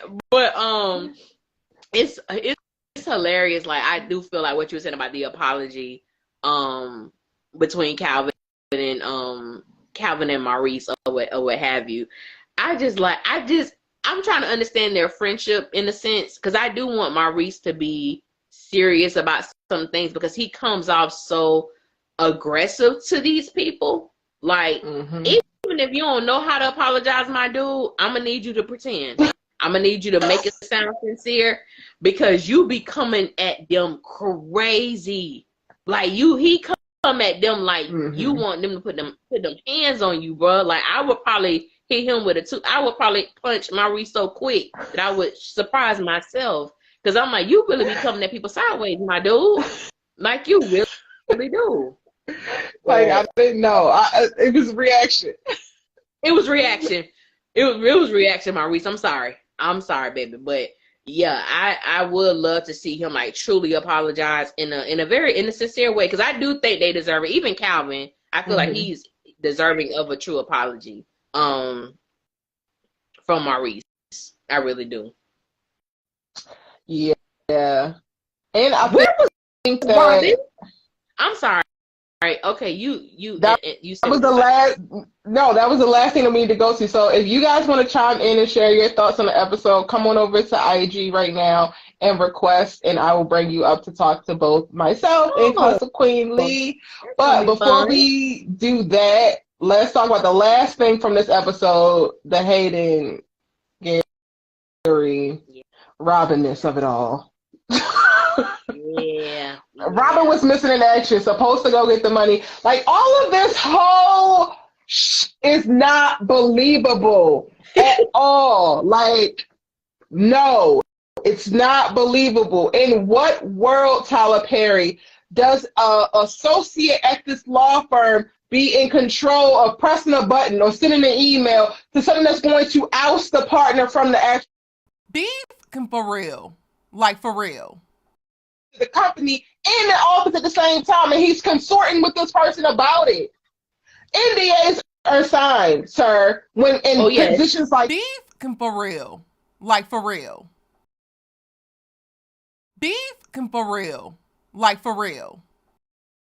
Beef for real. Like, for real. Beef for real. Like, for real. Beef for real. Like, for real.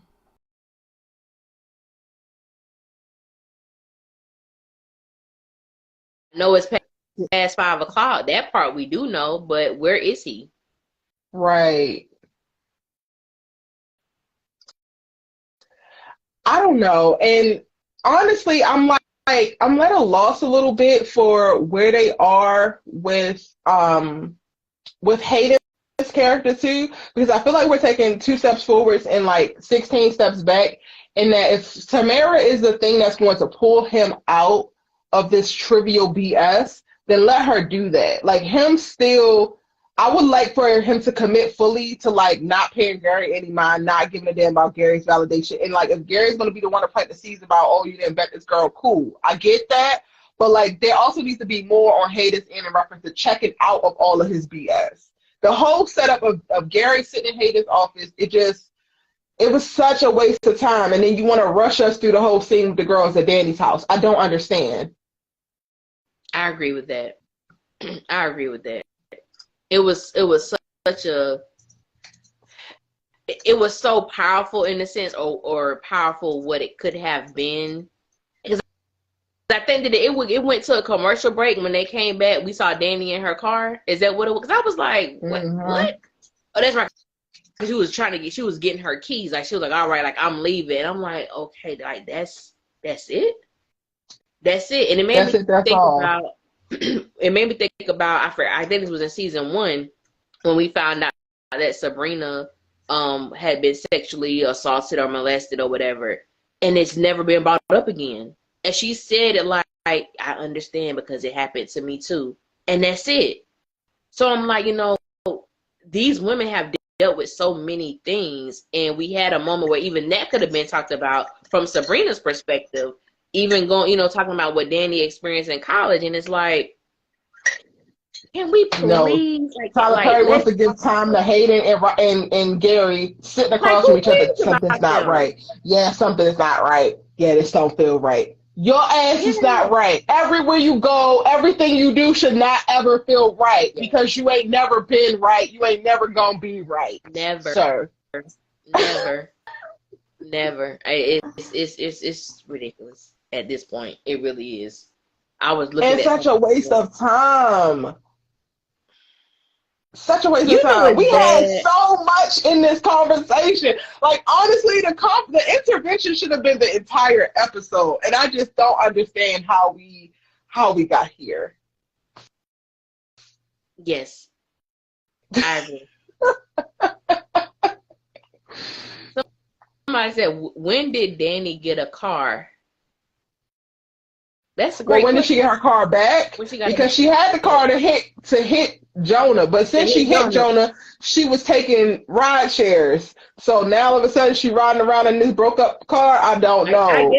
Tyler That's a Perry good. writes That a was a lot of good stuff for question. convenience. That was a good. It is a good Yeah, question. because I'm like, when did that happen? Yeah. There's no way that investors would not be talking to Robin directly, and this episode was definitely not a season finale. Period. Period. It just Terrible wasn't. green screen. Yes, it was terrible green screen at the end, but it's consistently terrible green screen. I think when we see something from Tyler Perry Studios, because the same thing happens with all the Queens men. That's true. That's true too. Uh, Henry Brown asks, was tonight's ended sisters? What happened at the airport gun scuffle? What happened with Gary Robin takeover of the firm? We don't know. We gotta tune in on season 6. Yeah. We don't know. We don't know. Robin didn't show up. He didn't show up at 5:00.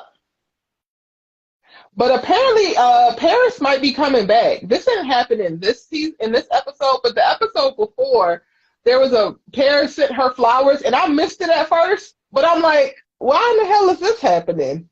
Yeah, I think he's coming back. He's coming back, and Andy's on the dating apps, and Gary got a fiance that's pregnant, y'all. It's a bunch of videos coming about a bunch of information. I'm sorry. Rewind. Gary has what? Apparently, Gary has a pregnant fiance, and I have to drop a video about it because, yes, Andy is going to be confronted by this person in season 6. So look out for that video. Will be coming to the channel soon. I've been trying to wait and not post too much season 6 stuff, but now that season 5 is over, I can go ahead and post everything that I know about season 6. Tyler, you know what though? I ain't even surprised with Gary. I bet Gary got 2 other families out here we don't know about. 100%. 100%. And you know what? Gary out here getting people pregnant. You don't even take care of the kids you got, my dude. You don't take care of the ones you got. You out here pregnant people. Lord. Y'all think Jennifer is going to start the fire? I did not think about that. I thought about that. I want to know, how did she find out about the salon? Oh, because she's stalking. Erica, so I'll be struggling sometimes because I just be wondering, and then my friends remind me, like, because I be trying to make everything logical. I agree. And my friends be like, Erica, one, you're not a serial killer or a rapist or this or that, so you will never be able to make it make sense. So stop. So I'm like, how did she find? Because she's stalking him, girl. I agree with you. And this is my struggle. I have to disconnect logic when I'm watching Sisters. And sometimes it is a true challenge. Because I'm like, okay, well, how did that happen? Well, she was here. He said that he did. Like, this is the one thing that has pissed me off about Tyler Perry.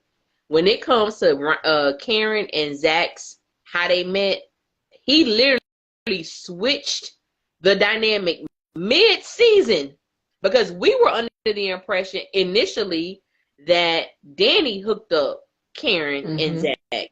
Then he changed it when the day that Fatima and Zach had sex for the first time, and he said that he met Karen after he got out of jail and she got him a job at the airport because of her friend. And I said, wait a minute, how you just changed how they met like that? I missed that, actually. I've been still operating under the initial understanding. Exactly. Yeah, that's what I'm saying. Like, he changed it so fast, and I'm like, how you just changed that?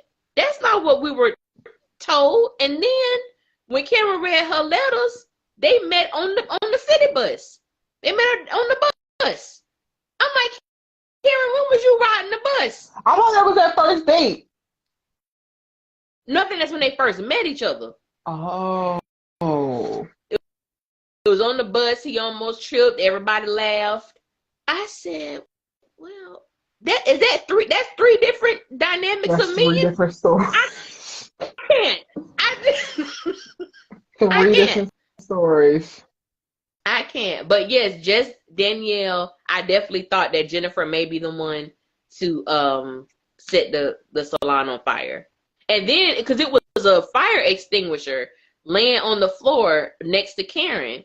And I said, well, could that person possibly have maybe knocked Karen out with that?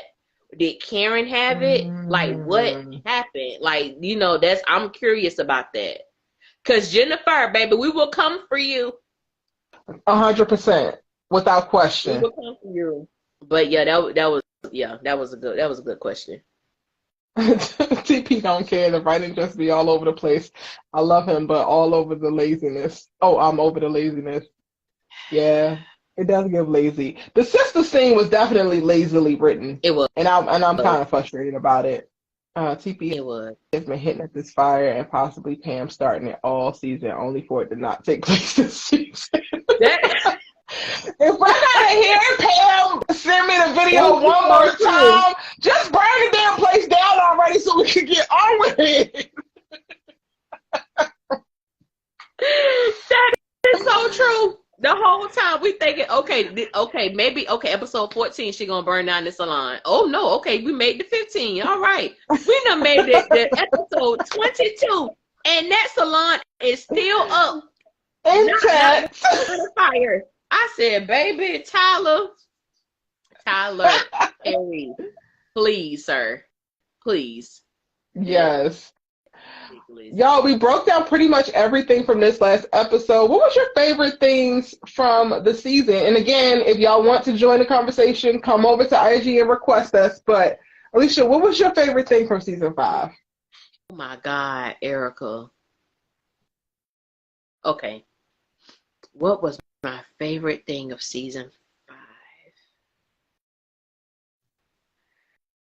5? Honestly, okay, I had to think about it. You know what? Okay, because somebody asked me that before. I said, baby, ask me what was the 5 things I hated the most. What? I could come up with that quick. But honestly, my favorite thing about season 5 was Karen coming into the realization that Aaron is a good man, that there is no pretense with him, that even though he has told her from the very beginning where he stands, I'm gonna tell you everything you need to know. And I think because because she was pregnant and she wanted to be like this family with Zach in a way, but understanding that Aaron really wasn't going anywhere. And there were times that I really wanted him to go somewhere. Because I felt like, baby, I don't think you're getting what you're giving. Mm-hmm. But that was my favorite part, to see her come to the realization that you deserve so much better, and better has been staring at you in the face this whole time, and her letting her guard down with him. That by far, even though the journey was messy and tumultuous, I'm so glad she arrived to the place that she is now with him. Oh, long, baby. It was long. I love that too. That's my favorite. I love that too. I think my favorite was what got her there, the letter sequence. I think that was one of the most brilliant choices from this entire season, both in like really great storytelling. I feel like that was the strongest storytelling of the season, but then also what it was able to do and continuing to polarize and activate the audience. There were so many people who just thought that the letters were completely pointless. They thought that it was ridiculous. And I feel like at a elevated level, people are going to walk away with seeing that, and maybe you didn't like it to begin with, but you might wind up using it 5 years down the line if you need it. You get what I'm saying? So like I think that I'm walking away from season 5 with like, I'm really glad that Karen was forced to write them letters about how she feels and sitting. And for nothing else, it made her process how she feels, so she would actually know and she can move forward in a better way in her life. Yeah. I'm one of those people, because I wasn't a fan of the letter writing in the beginning. I wasn't a fan of it. And then like that's why I said that was one of the scenes that I did go back and watch an additional time.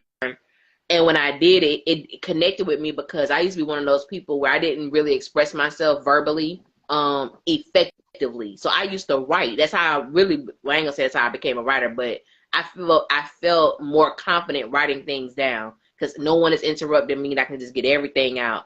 So when I went back and rewatched, I said, you know what? I can really rock with this in a way where, regardless if people agree with how she felt or not, those were her feelings. And she had an outlet to just, this is how I feel. this is what it is, whether she was angry with Zach or still mad with Zach. And I think she had every right to be. And I think that a lot of people feel like because he's with Fatima, like, honestly, I don't think that Zach has processed his breakup with Karen in a healthy way. Because I'm like, you literally broke into the hotel room, you stayed a night in jail, and you had sex with Fatima the next day. No way have you dealt with anything. And I think that we're going to see a more healthier Karen because she has dealt with it. She has gone through that process of grief and loss.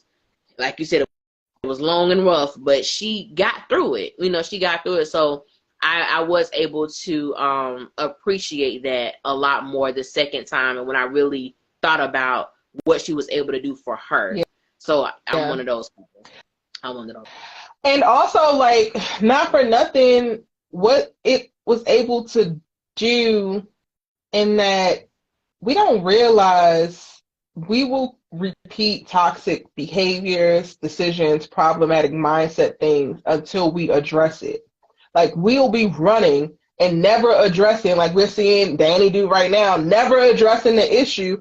And it's the moment that you're actually confronted with it and you sit with it that you actually free yourself. Now, I think a bunch of people might have missed that in the whole hate and caring of it all, and I'm Team Fatima through all the letters, but that is literally what we saw happen. The letters were a way for her to be confronted with, one, how she felt, how everything played out, what is and what ain't, whether it's true or not, is how she felt. And then now she is free to go on, and she's not trapped in this cycle of rehashing in her mind, but she's like out in the world and like living and breathing and moving with her feelings now released as well. And y'all need that.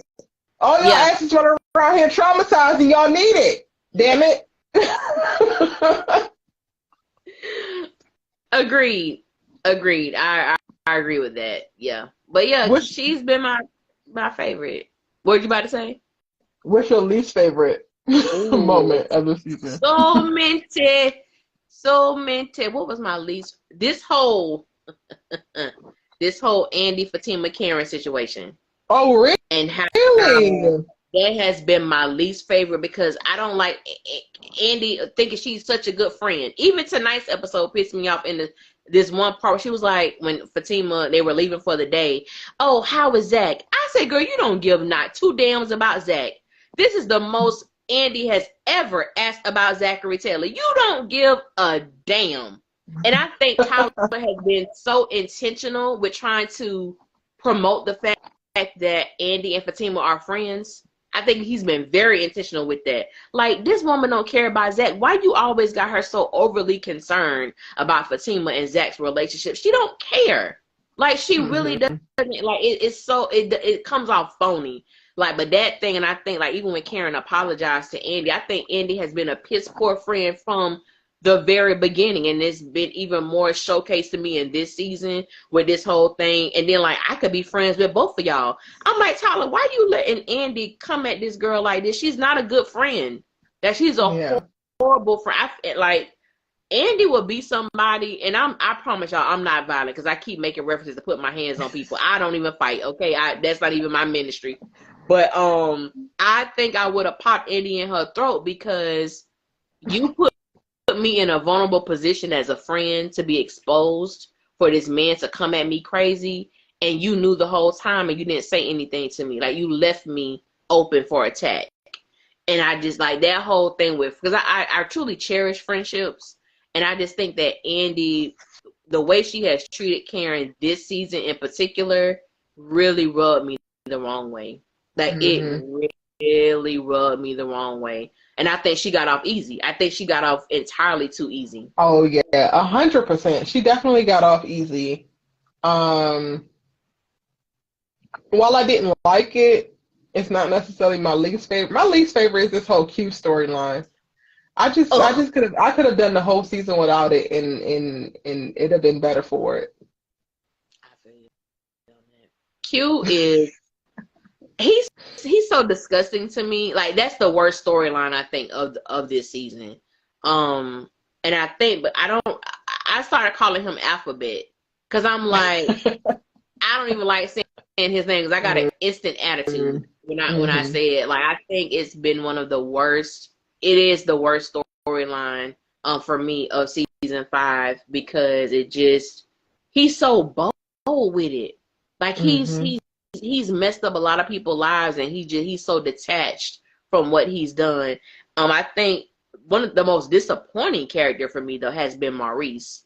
And his attitude, he's been the most disappointing because I feel like you don't really have family supporting you, and you honestly don't have a strong friend base. Your friend base comes from Sabrina and her friends, and the way that he talks to her, the way that he was going off on Andy, even though Sis got him together real quick, I just feel like his lack of appreciation and thankfulness and gratitude, and the way that he has expressed that, I didn't find it funny.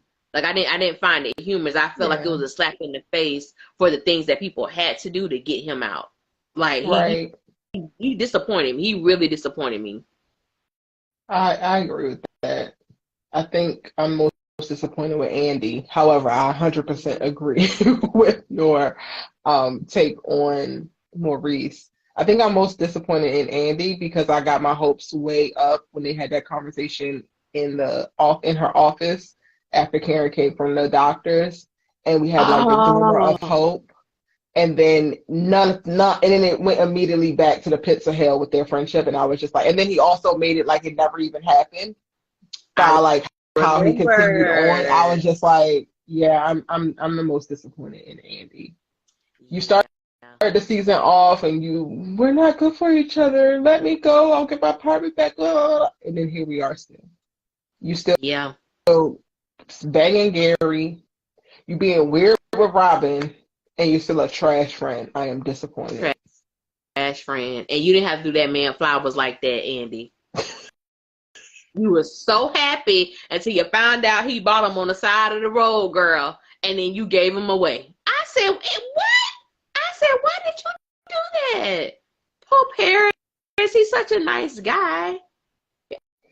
I really like him, even though we only seen him like 2-3 episodes in the whole series. But I really do like him. I think I really do. I really do. I don't know if I want him with Andy though. I think he deserves better.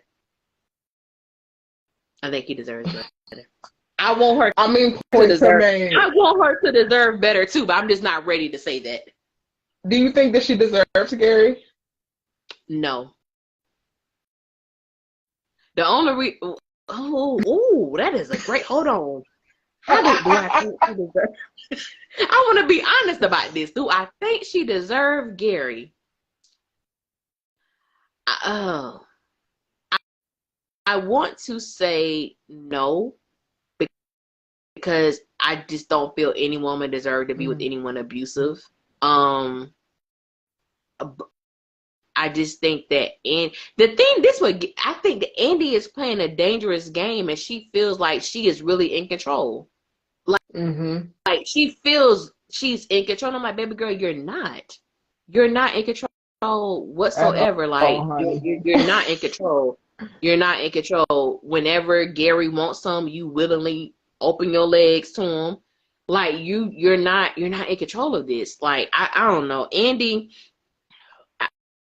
I've been trying not to call her a gold digger, but I mean she is. She is that, and I don't know what to say. Like you don't want a good guy. She made me think about in your teenage years you want the dude that's kind of like rough and ragged and stuff like that. And it's like, girl, you 30, you 36, baby. You don't want that. Why you want somebody? I don't want nobody who finna squeeze the life out of me. Like I don't literally. And now you telling me what's popping for season? Because honestly, with sisters, like I like the element of surprise a little bit, so I don't like read. Oh my bad. No. I'm saying for me, like, and there are people who ask me to do videos because they'll see your stuff. They'll see like unspoken name stuff, and I'm like, oh, why don't you do it? And I'm like, I'm not gonna do it because I do watch your videos. So if you post the video, I'd be like, but I didn't remember to think about Gary though. But like I didn't post that one yet because I personally don't give a damn about Gary. at But all. Like, I that's honestly some would good never speak about information. him. It's juicy. That's the only reason why I'm going to post it. I really got to a place specifically this season where I don't want to talk about Andy or Gary. However, this does change things, so I am going to have the conversation about this. So yeah. I'm talking about. You said this man is engaged with a pregnant fiance. Pregnant fiance. Let me see. I have my notes somewhere. I'ma laugh whenever that episode air. I'm laugh. I'ma laugh because Andy, I don't feel sorry for you because you remember that episode where the PI came over and she had all them pictures of Gary and these different women. So what's the shocker? I'm not even, like, Andy shouldn't be surprised. Like, what are you? I'ma laugh. That's hilarious. Yeah. I'm just like, I stopped having sympathy for Andy a while ago though. So there's that. Her name is Penelope. Penelope. Yes. She's She mixed, young. early 30s. Okay. And she's the younger sister of a guy that Andy goes on a date with. Isn't that poetic justice? And introduces herself, very pregnant, and introduces herself as Gary's fiance. She very, oh, So she bought the pot. Wow, she's very pregnant. Dang. Yep. Tyler.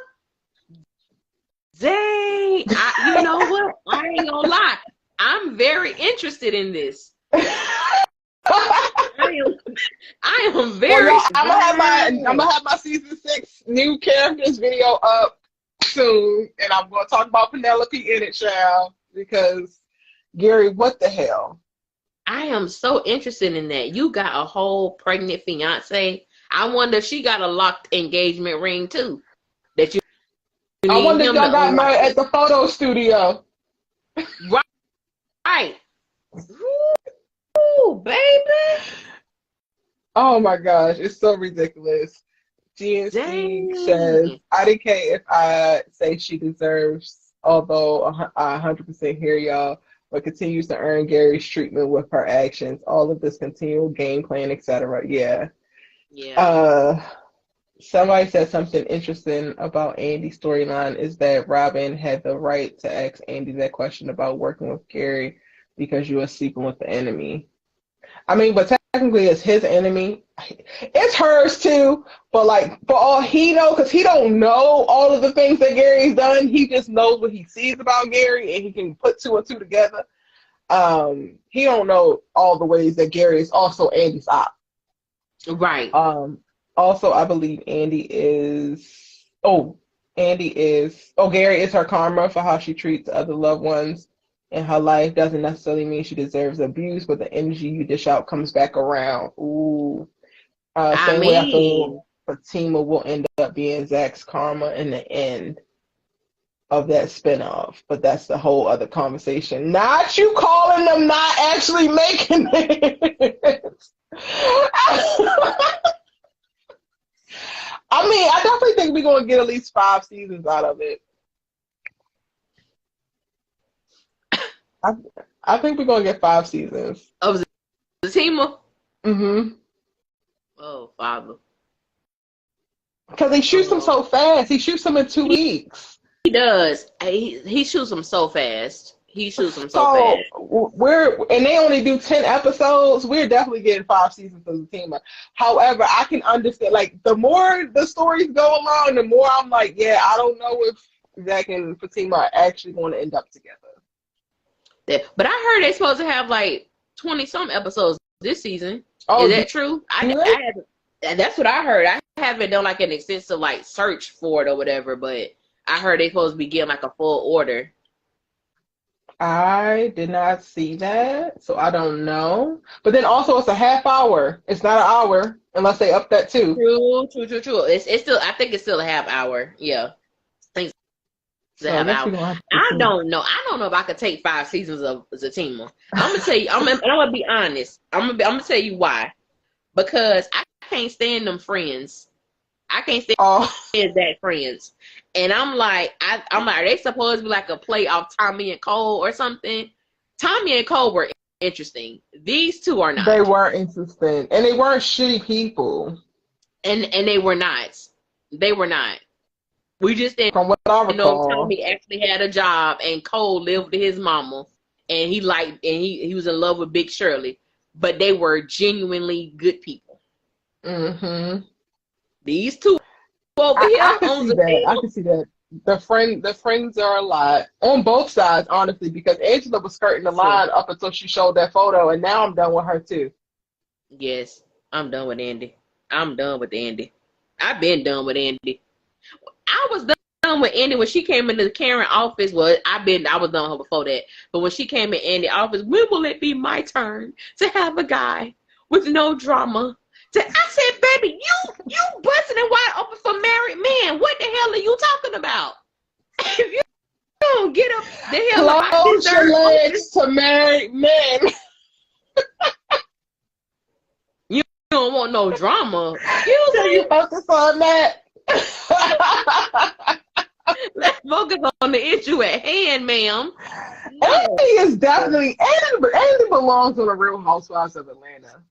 She does. Ooh, that's good. She does. She does. She will fit right in. She will. She will. Wow. All right, that is perfect. That's perfect. All right, y'all. Last chance to hop in and request to talk with us, but we broke down the episode in nauseam. We've talked about the season, what was our faves, what was our least faves. If you're watching this on the replay, be sure to still drop your comments and thoughts about the episode. I am joined by the amazing, beautiful, utterly awesome, hustly TV, hustle queen. That was such a great, I don't know what to call that, but that was beautiful. I really enjoy your content, and it's like so refreshing. In the sea of sisters content, like you have been like a beacon of light, and I'm like, okay, girl, we ain't in this by ourselves. Trust me. And I was so thankful because normally I don't catch lives. Like I don't catch lives. And one day you went live, and I was like, oh, and I clicked on it, and I forgot what you were saying. Whatever. And normally on lives I don't even really comment. I just listen. And I happened to comment that you were at the festival or some festival. Oh, yeah, sort. Sundance. And you was like, yeah, send me a link for your video.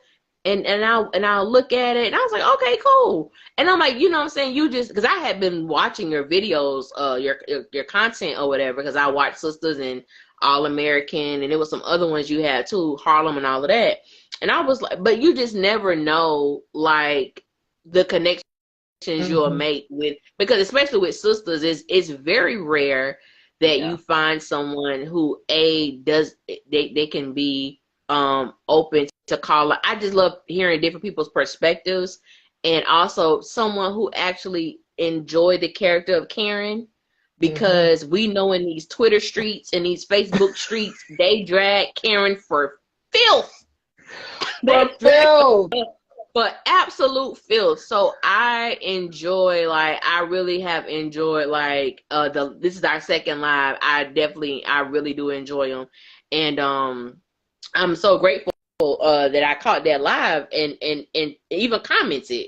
Yeah. And I was like, I said it's probably gonna be a minute before she watched this video. And I think like in like 2 days you sent me a DM, and I said, no, she watched it already. Like that.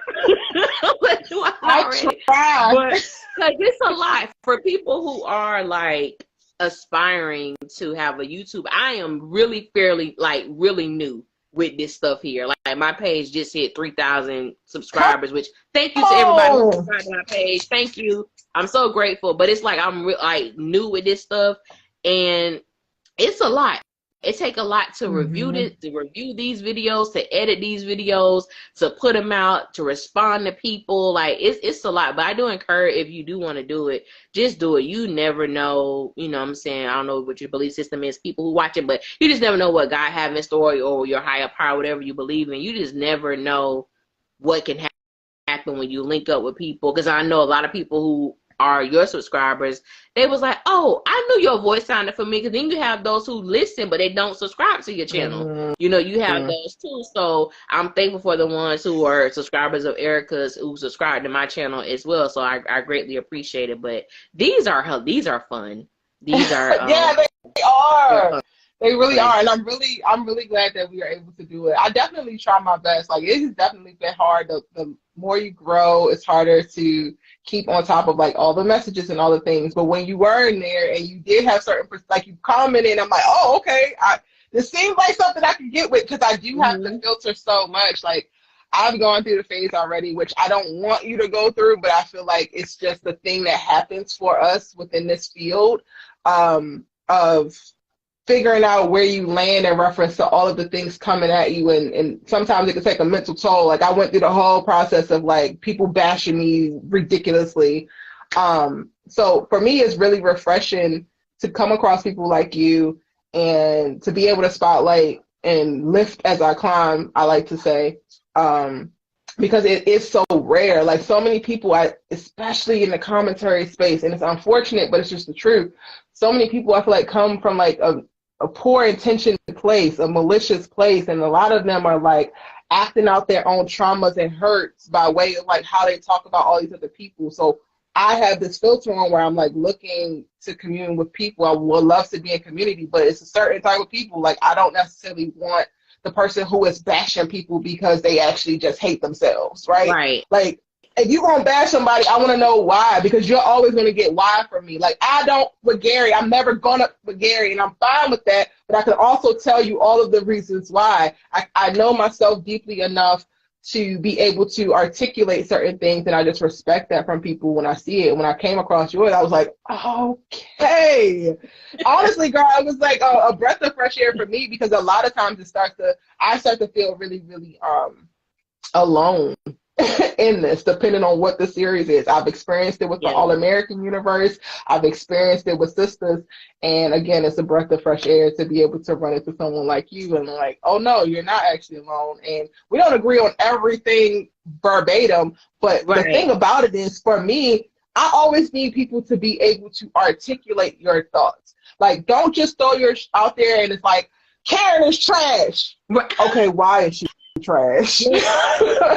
She's trash because I said so. That's not enough, honey. Why is she trash? Because if I tell you that Zach was trash in this episode, I'm gonna say he was trash because X, Y, and Z, and this actually points to this, and his mentality is this. And if that's not your ministry, cool. But we're not actually supposed to be in conversation, and that's cool too. Right. DNC greatness. Thank you. Love you. Yes.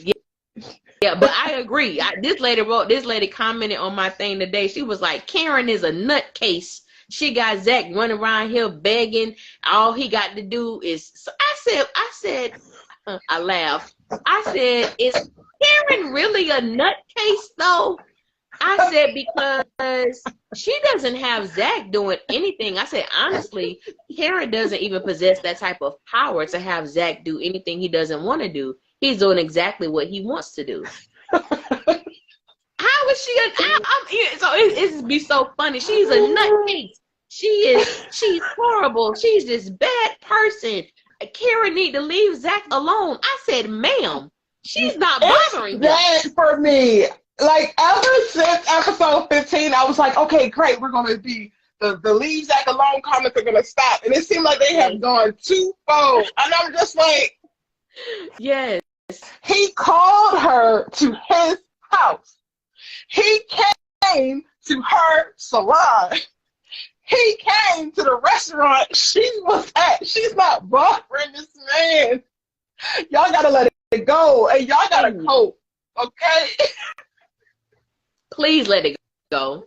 I think one of the issues is when when she's completely moved out of the picture, and that's it, of wanting Zach, she's out the picture. But it's like now people don't have anything to blame her for when it comes to Zach.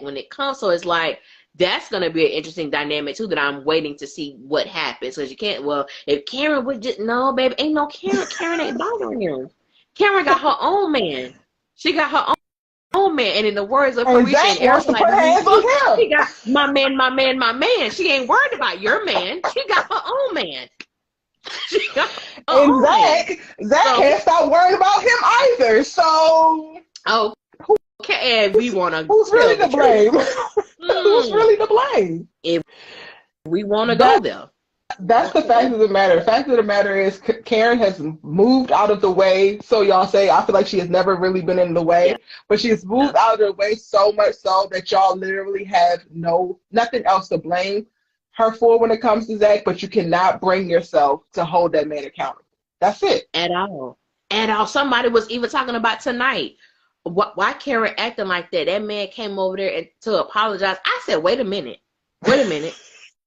You're not going to police her response, because the fact that so many people gave, like this lady commented today on my channel, and it'd be random. She was like, never commented on my channel before, and she was like, I really believe that what Zach did to Karen was an accident.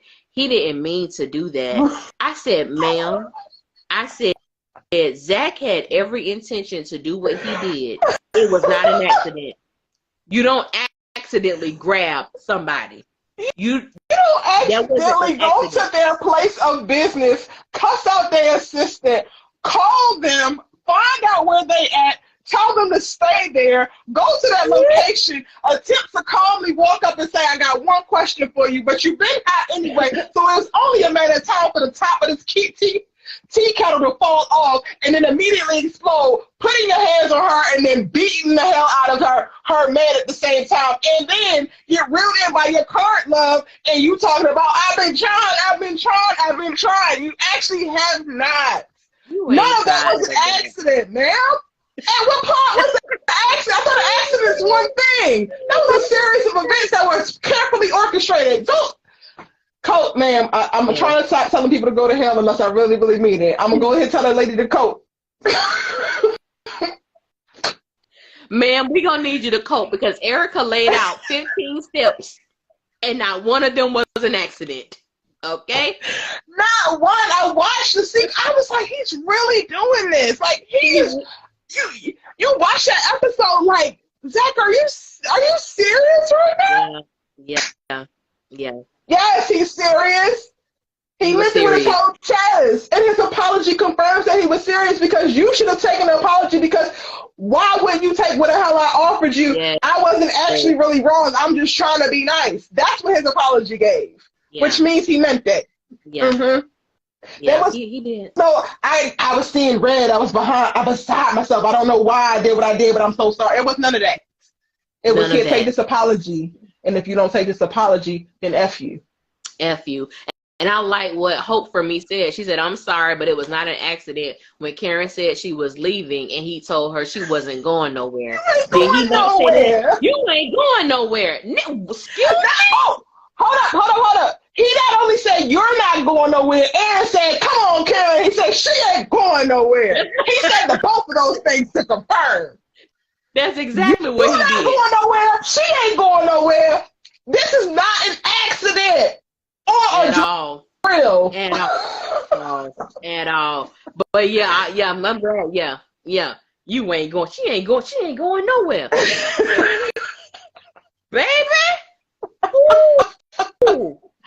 Zach didn't mean to. Oh my God, I'm gonna laugh all night about that. Zach didn't mean it. It was an accident. He didn't mean to do that. It was an accident. I said, oh no, ma'am. Nothing about what he did was an accident. No, ma'am. Not a thing. Not a thing. Well, very intentional. Alicia, thank you so much for joining me tonight for this amazing conversation.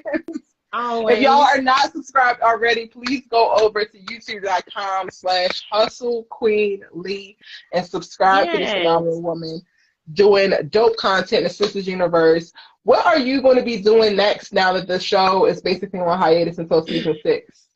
I'm gonna be doing Zatima. I'm actually on spring break, so I'm going on a mini vacation. So once I get back, I will review Zatima. I have a lot of videos that are going to be coming out within the next, when I get back. So I'm going to do overall thoughts of all the Queen's Men. I'm gonna start doing Bel Air.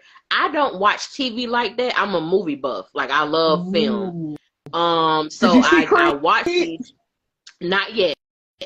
I haven't seen it yet, but I do plan on watching it. I saw it 3 times, girl, but I'm considering doing a 4th, but it's like not my job. I saw your story.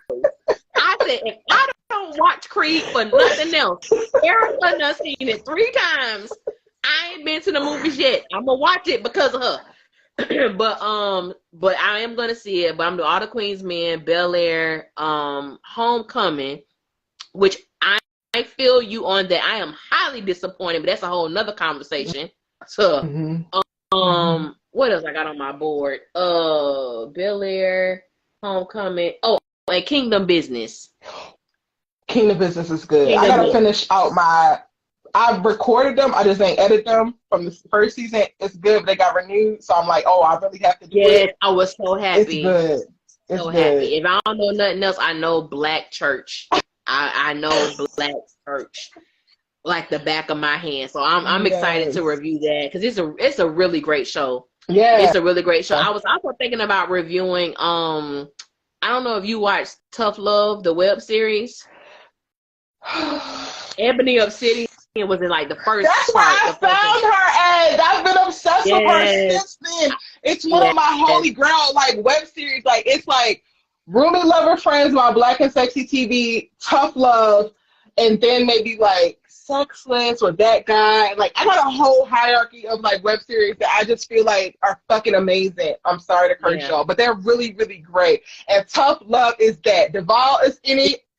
Yes. And Ebony was that girl then. She was that girl. Pretty boyfriend. Girl. But yeah. I couldn't stand him. Hey, are you going to be doing reviews for web series? Because I've been thinking about that. Like I talked about that, I think, in my last live. And I'm like, I want to start doing that, but not enough people are watching and it's not new. But like I even just started, I went back onto Tubi because all of Black and Sexy, I'm not sure if you're familiar with them, but they were like they were basically like one of the first web networks, and Issa was in one of their shows. Like she was collaborating with them at the very beginning of like around Awkward Black Girl or whatever. Lena wrote for them with this show called Cupid, Hello Cupid or whatever. Like there was all that coming up era, right? Okay. And they produced all of this stuff and put it on YouTube. And then they turned into a subscription service, but now Tubi has licensed it, so all of their series are on Tubi. And now I'm going back and rewatching. They had a whole little era. It was basically like they were their own BET, but on YouTube, and it was amazing. Like it was so good. I gotta check that out. Yeah. And I've been like, I started rewatching it because some of the television shows, Bel Air, Homecoming, are letting me down. So I went back and started watching. I'm like, yo, I would love to like talk about this, but I don't know how many people gonna watch and all of that. But maybe I should just do it because I want to. People need to. Have you watched the new seasons of Tough Love? Like the new Yes. Okay. One that's in like Atlanta is the most recent one, I think, but that one was like on TV One. That was on TV One, yeah. Yeah, because they would have it would come on YouTube and then it would be on like TV One the next day. But I love what was it, LA? Because they had New York. I think it was LA. The second installation. That was my favorite. Well, no, the one with Ebony was my favorite, but that was my second favorite. But yes, I think they're so good because I've been wanting to. I actually have an idea for a web series. So I have like 3-4 episodes that I've written. I don't know how I'm gonna do it, but I got some short films that I'm gonna start filming soon. Because that's what I really want to do. I want to write like film. Like that's what I want to do. I've written a few books. I'm actually in the process of writing my last book, where I will be solely focused on film after I'm done with this one. Love it. Yeah, but that's what I plan on doing. I just feel like, don't get me wrong, I'm appreciative. I love the fact that people are not afraid of their art, but I just feel like there's a space that's missing in Black television. I feel like the way I used to feel when I watched A Different World and Moesha and those type of feelings, I feel like I had such high hopes with Sisters. I thought it was gonna be that, and I have been disappointed, even though I do enjoy the conversation around it. And I'm like, I want to bring that feeling back, like how we felt, even though we were younger, but it's like those feelings still exist. And I want to be able to cultivate that, with, I don't, however fast that I'm able to do it, whether it's short film, whether it's, the word series, escaped me. A series, a web series, like however it comes about, that's what I want to do. So yeah. But I think, well, girl, we gonna definitely talk then, because that's up my alley in my lane, 120%. I really started taking this YouTube seriously because I wrote a show and I wanted it to land here, but I wanted it to have an audience. So I was like, I need to build it up. And how do I do that? Well, let's start talking and let's pull in the people who are watching the shows that are comparable to the show that I'm actually writing. So like that's kind of how Erica Bay TV became. Gotcha. This. Okay. That's what's up. That's good. I like that. Yes. I like that. And also there's this new web series I'm watching. They just started dropping 4 weeks ago, and they're on episode 4 right now of season 1. It's called In a New York Minute. You might like that. I'll DM it to you so that you can see it. Yeah. I appreciate that. Okay, y'all. So there you have it. You can go over and subscribe to Alicia's channel. She has a bunch of fun, dope things, great conversations coming down the pipe with a bunch of shows that y'all already know and love. I love the idea of you like covering web series, because I want to do it too. And maybe we can make it a whole thing where people like start to discover, our stuff that's not necessarily on a bigger platform, but still just as good in reference to storytelling. That's one thing that Tough Love did amazingly well. And I actually reached out to one of the people behind it when I was working on my series, and she really helped me. Like, Ronnie, it was amazing in reference to like giving me advice on going into it, because I was like, I love Tough Love so much. Like, this is what I'm doing. Like, how did y'all do it? And like, girl, the way that they got that show done, and I'm still blown away by the stuff that she like revealed to me about like how it actually came together, because Lord knows. But yes, thank you again for subscribing. Thank you again for joining me, y'all. Thank you for subscribing. If you haven't already, if you're new here, hit that subscribe button. If you don't know and you want to join the chat while we are live, whenever I'm live, I only allow subscribers to comment in the chat. So either subscribe because you love the content, or subscribe because you actually want to get some things off your chest. Regardless, hit that subscribe button, give this video a like. And I will see y'all in my next video or live. Are we going live this season for Zatima? I don't know. I really don't know. You don't know. I guess I'm going to have to decide that one. But in the meantime, in between time, y'all got this. All right. See y'all in the next one. Thank you again, Alicia. No problem. Bye. Bye-bye.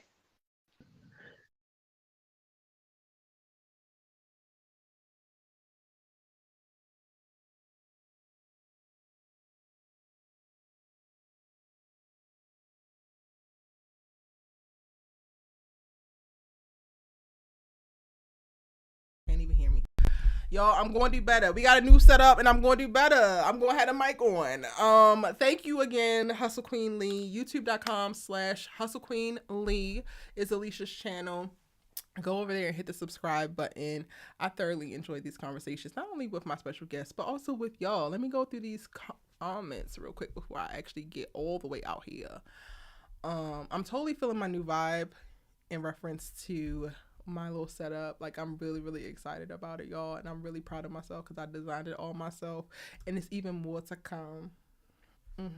It's even more to come. We giving real professional over here. We giving putting the work in. We giving the quality that y'all deserve.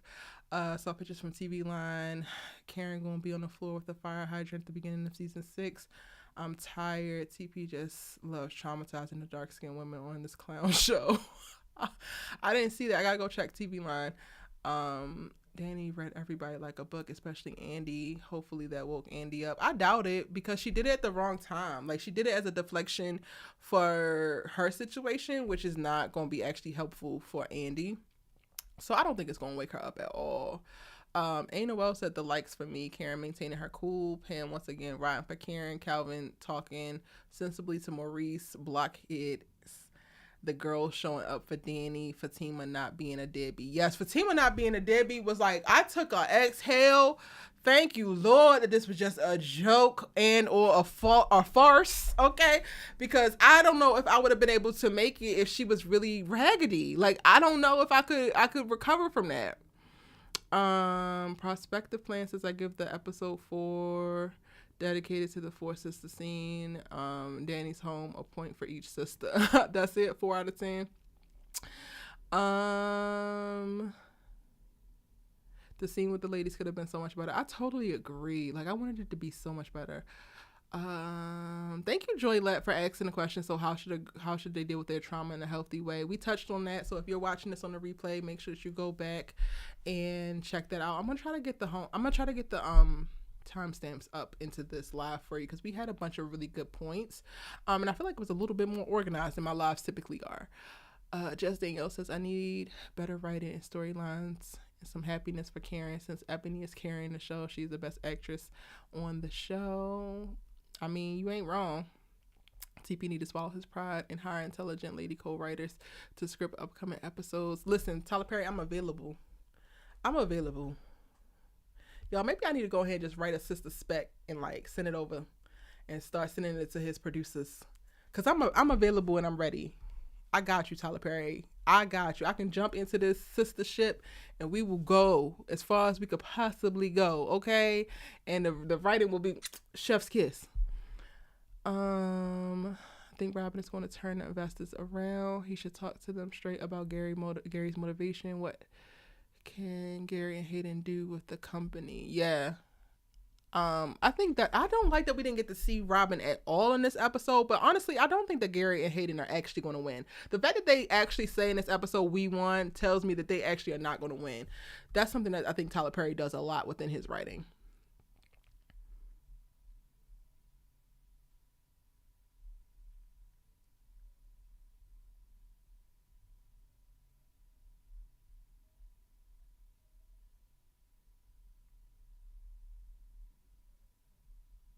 Like TP is gonna mess up Aaron in season 6 like he messed up Preston in this season. I also think that they made Preston bad to try to make Danny look better because she's so unlikable. Ooh, could have been, honestly. That would actually explain a lot.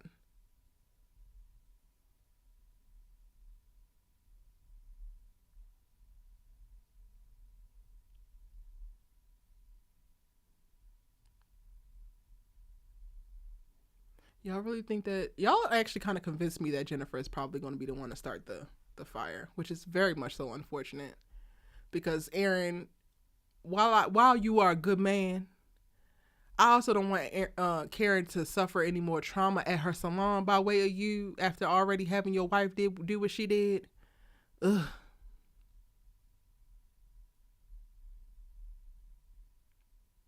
Thank you, Jess Danielle. I just saw this comment. I'm so sorry. Y'all tripping. Homecoming is given. Homecoming is given? The last 3 episodes of Homecoming? Oh, child. You must don't come to my All-American Lives because I'll give you all the reasons of how it's not actually given, okay? Not at all. But that's not what we're here for. All right, y'all. I just got through a bunch of the comments. If you're watching this on replay, go ahead and jump down in the comment section and drop a comment. I will see it and I will respond to it. Even after the facts, I will be putting up my breakdown for this episode. And then I also want to do a season breakdown for all of season 5. And then I also have a couple of videos that I already had planned in reference to the minds of each of the sisters. So even though the season is over, you will still be getting tons of sisters content from your girl. Okay, we got things to talk about. We got things to establish and set up. Zatima is premiering tomorrow or at midnight in a very few hours. It might have already premiered for people on the East Coast on BET Plus season 2. So I will be doing breakdowns for that, as y'all know. I don't know about the lives just yet. So we are not out of the Sisters universe just yet. Again, subscribe if you haven't already. And I will see you in the next one. I love y'all. Rest well. Bye.